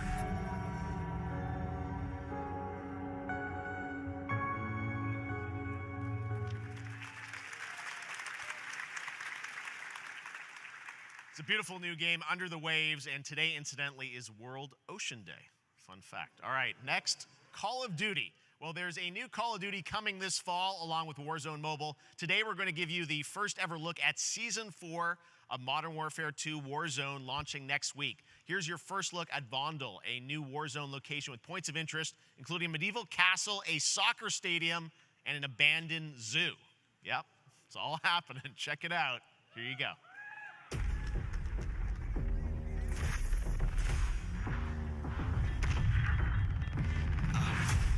Trying to show you what we came to do. Only talking, making major moves. Rolls Royce, no top. Me, no one will ever stop. Me against the world, I got my back against the wall. Going hellbound, put 'em well now. On the road to riches, I get to do hell round. Tell 'em make a sound, now let she get loud. I got a fight in the morning. I see what you've been trying to do, and I'm a mission to boy. You think I never pay attention? In my mind, I'm recording. I'm about to win a ruin. Driving some dreams out of board. I'm riding around with homies like we run the city. Looking fresh and feeling like a mini. Moving silence, you can never hear me. If you got a problem when you see me, run it. Run it. Run it.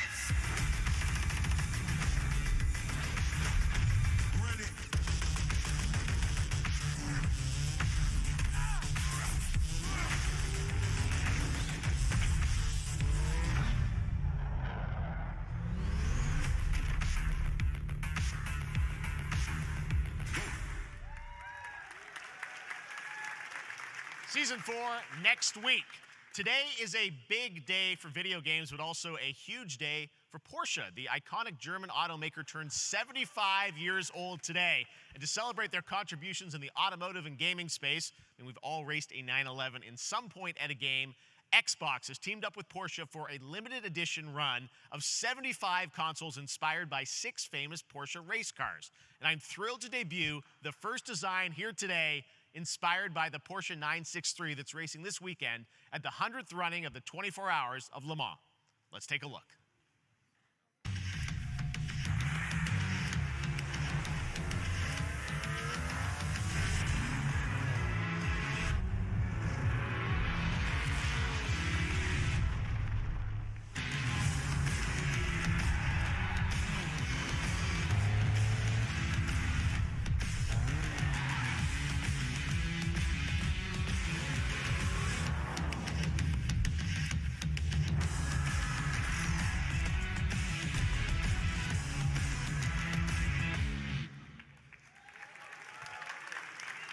Here it is, the Porsche Xbox Series X. These custom consoles are not for sale, but you can enter for a chance to win one right now at PorscheXboxSweepstakes.com. Make sure to stay tuned for the Porsche and Xbox social channels for additional opportunities to get your hands on these special consoles. All right, next, Phoenix Labs are building the next great entry into the cozy farm sim genre. We all like a cozy game inspired by classics like Animal Crossing and Stardew Valley. Previously announced for Nintendo Switch, there's now some exciting news for PC players too. Let's take a look at Fae Farm. Dear friend, life in Azoria's been treating me well. Days pass so quickly. Before I know it, they turn into seasons. It's been a breath of fresh air. I think we found a way to get cozy and settle in. But there's something more I've been itching to explore.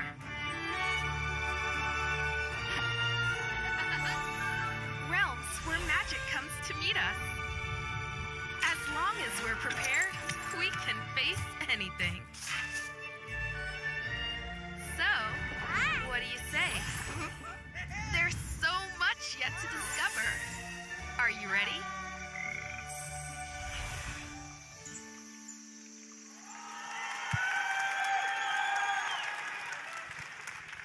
We promised variety. There it is, Fae Farm and Mortal Kombat in the same show, only at Summer Game Fest. Now, please welcome Ben Brode, Chief Development Officer and flannel enthusiast at Second Dinner, the developers behind the popular collectible card game Marvel Snap. What's up, Ben? Man, you guys have been on fire. Last time I saw you was at the Game Awards when you won Best Mobile Game. Seems like you've been very busy. We're excited about the Spider-Verse content you've been doing. Lots going on over there, right? Yeah, it's been exciting. We've been doing a bunch of new features, some of the wildest cards we've ever made, and some new game modes. Yeah. Yeah, new game. Is that a segue, Ben?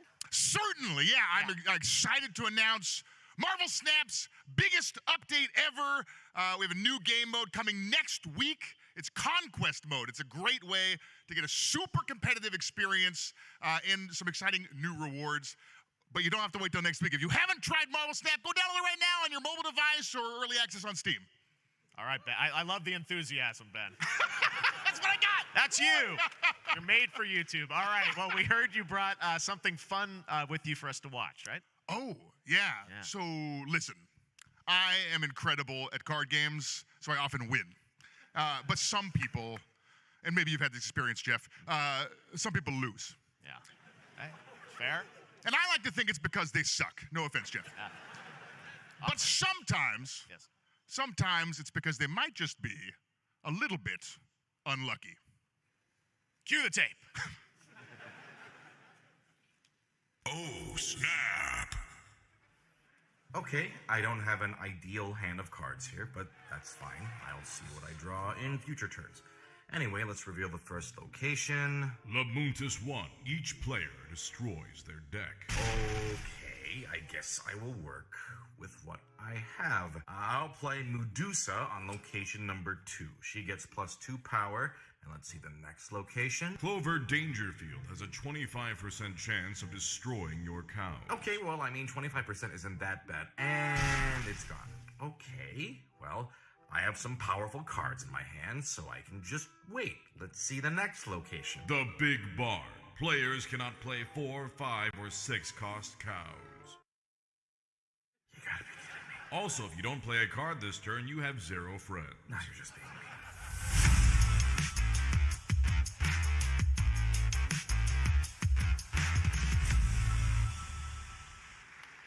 Still to come, we're going to look at Immortals of Avium from EA Originals and Ascendant and the world premiere first look at Chapter 4, Season 3 of Fortnite Wilds. Now, if you're looking for the smartest way to level up your gaming this summer, compare top credit cards side by side with NerdWallet and start maximizing your cashback rewards on everything from Wi-Fi to headsets.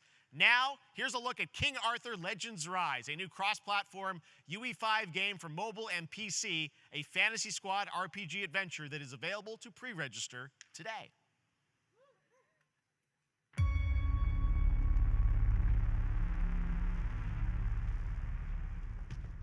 Arthur,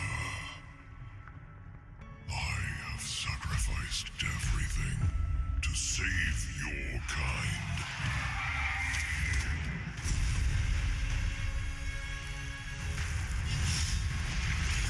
From an ancient evil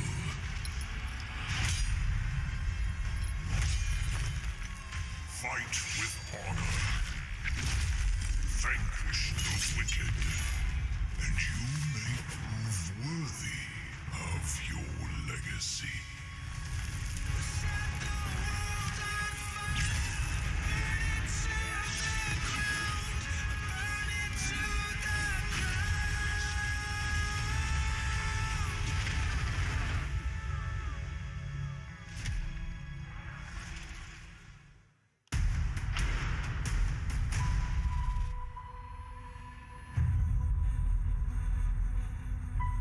Wayfinders, do you remember the fall? The gloom descended on Skylight. You rallied to protect the beacon and paid a terrible price. You fell, and the world was broken. Remember who you were, who you are, and return to us. This world needs champions.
Steve, seriously? You don't stand a chance.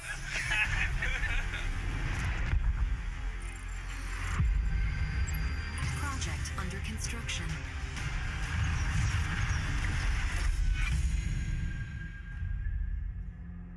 What did you say, guys? One more game? Good morning, scavenger. Scan your surroundings to retrieve and recycle anything that could be of value to Scavex.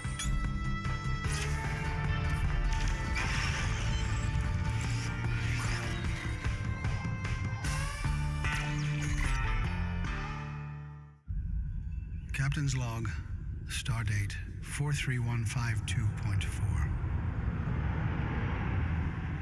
Our fleet is cautiously entering hostile territory, and the crew is standing by in case they want contact. We are the Borg. Lower your shields and surrender your ships. Your culture will adapt to service us. Resistance is futile.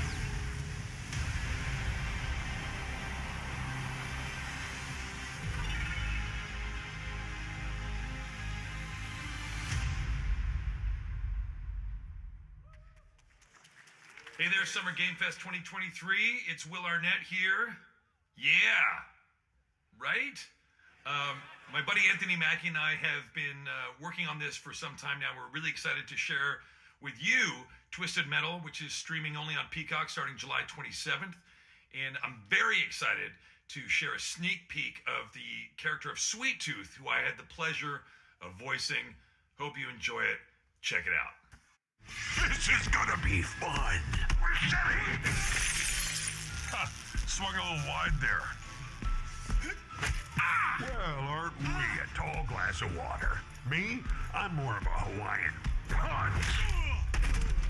I'm guessing you don't fight much outside of your car now, do you? Look, Clown, I don't need four wheels to kick your ass.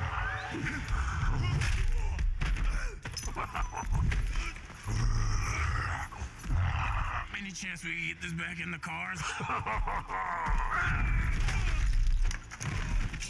How about a little kill music?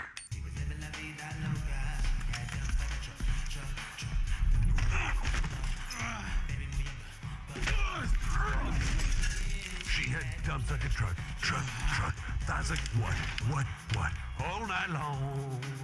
Let me see that thong. Like it when the beat go? Dana. Baby, let your booty go. Dana. Girl, do you want to show? Dana. Ba-dong. Do you love the silver-haired god? Don't lie to me. Yeah, man. Look, I listened to Unleash the Dragon so many times the disc broke. I'm not a liar. But you said you were coming to my show, and then you shot at me. It was a misunderstanding. I've been getting shot at ever since I can remember. It's forced habit, I guess. Sounds like you have trust issues.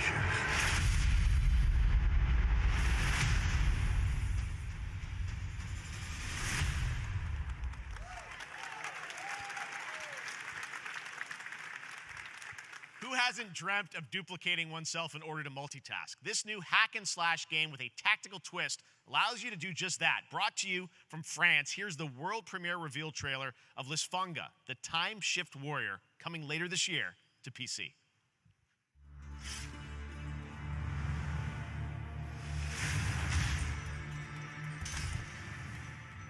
Goddess of time. Receive my light, Lisfunga. Let this power flow through you and fight again alongside your past selves. I'm here again.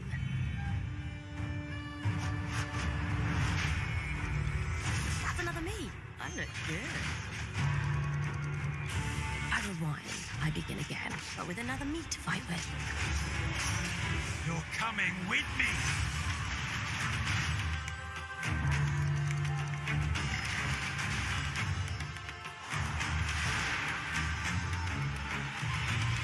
You're not the only one who can be in multiple places at once.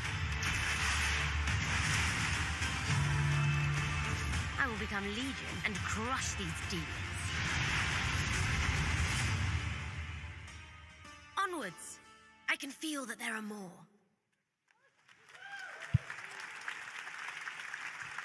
Very cool independent game. All right, next up is a brand new IP from Ascendant Studios, a single-player, first-person magic shooter called Immortals of Avium. It's fast and fluid. It's an FPS in a fantasy setting, kind of like Doom with magic. It also has a great cast led by Darren Barnett as the main character, Jack, and he joins us now. Hey, Darren. Hey, guys. Great to have you with How you us. doing? Thank you. This is such a cool game, super high production value, spectacular gameplay. Tell us about the guy you play. You're the main character, Jack, right? Yes, I am playing the main character, Jack, as seen behind me. He is a battle mage that controls all three forms of magic, triple threat. He's brash, he's funny, but he gets the job done. Well, it's the gameplay, as we've seen, is just so fast-paced. There's so much action in it, with all the spells, the spell casting, and the magic.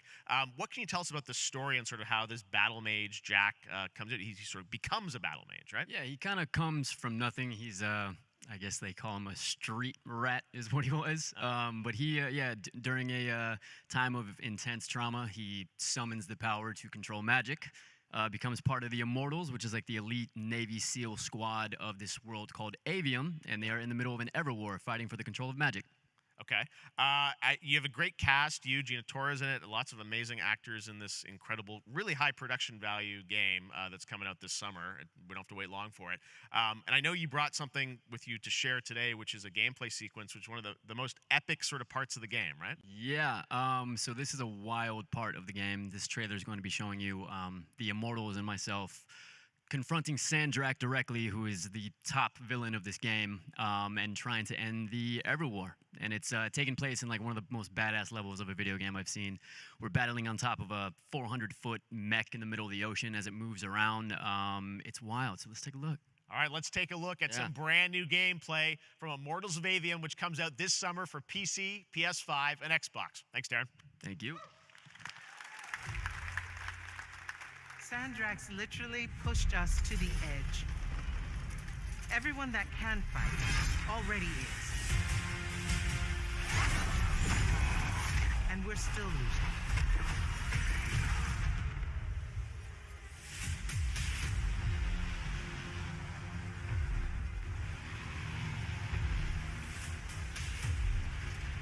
Welcome aboard, Immortal. What's our bearing, sir? North by northeast, 5 knots. We'll catch him, sir.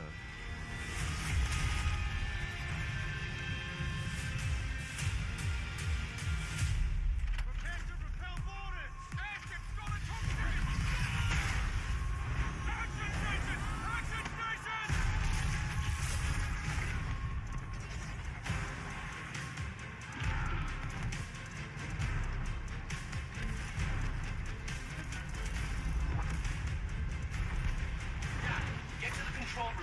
cell code.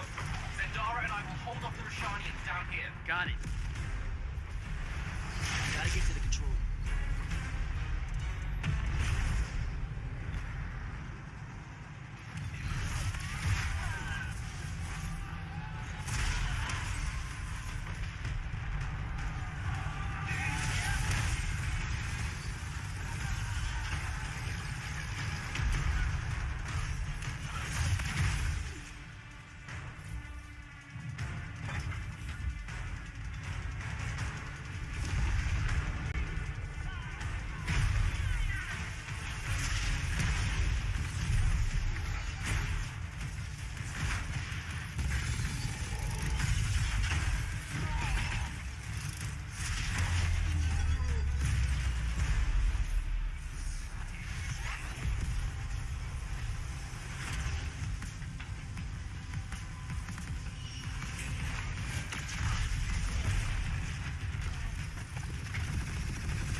I want to be an immortal.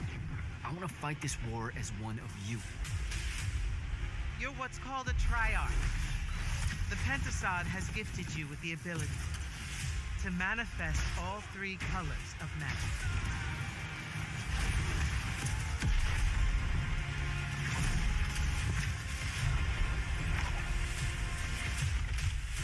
We're only going to win this one together. Sigil up.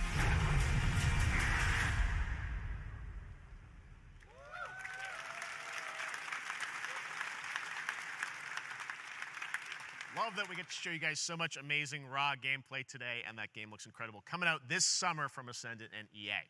Now, one game that constantly reinvents itself is Fortnite, and tomorrow, Chapter 4 Season 3 Wilds launches, and today, Summer Game Fest is debuting the cinematic trailer to preview the season.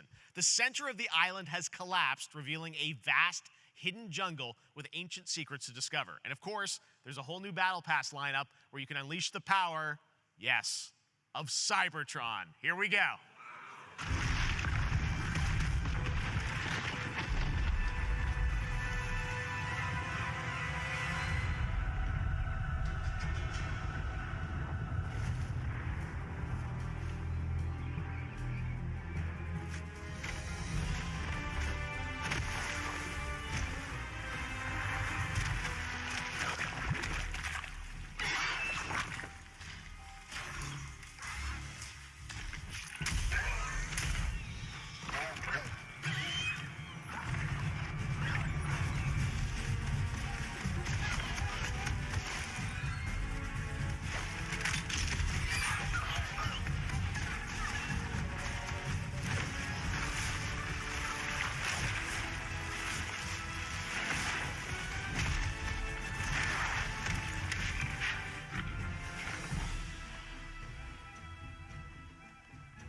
Fortnite Wilds launches tomorrow.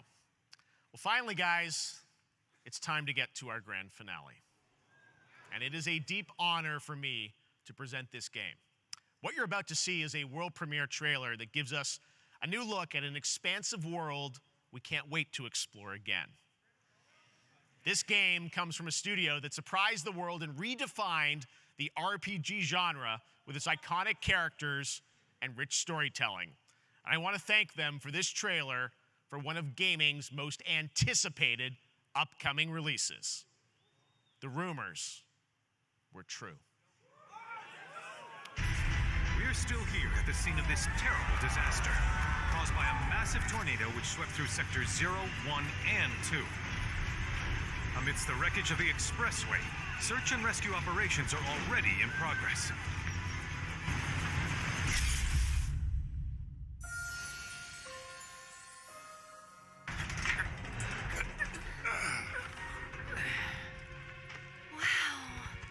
Just look at it all.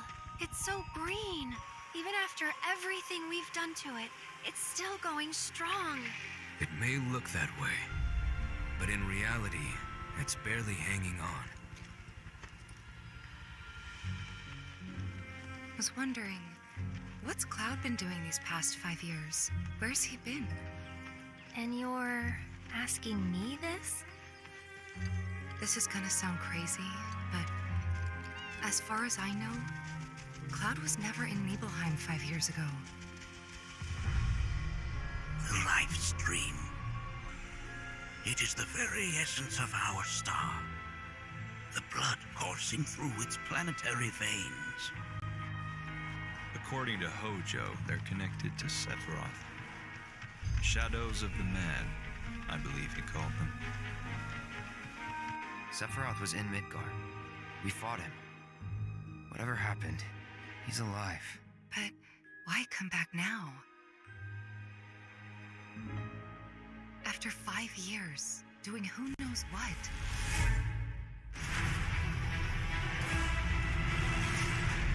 Well now, think we woke it up.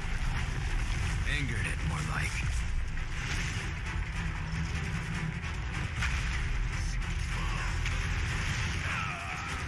Feast your eyes on the Turk's latest and greatest, Elena. She may be new, but she's still a Turk.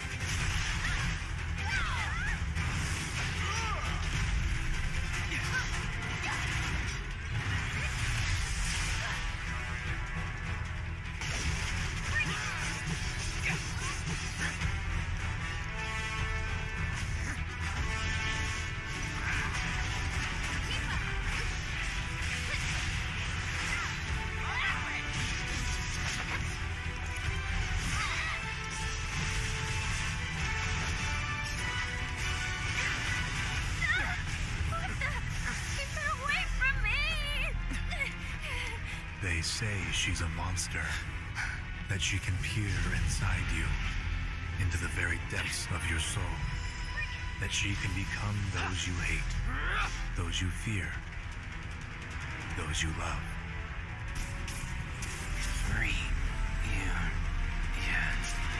You murdered my dad. You burned my village. You know that I killed her. So, who is she?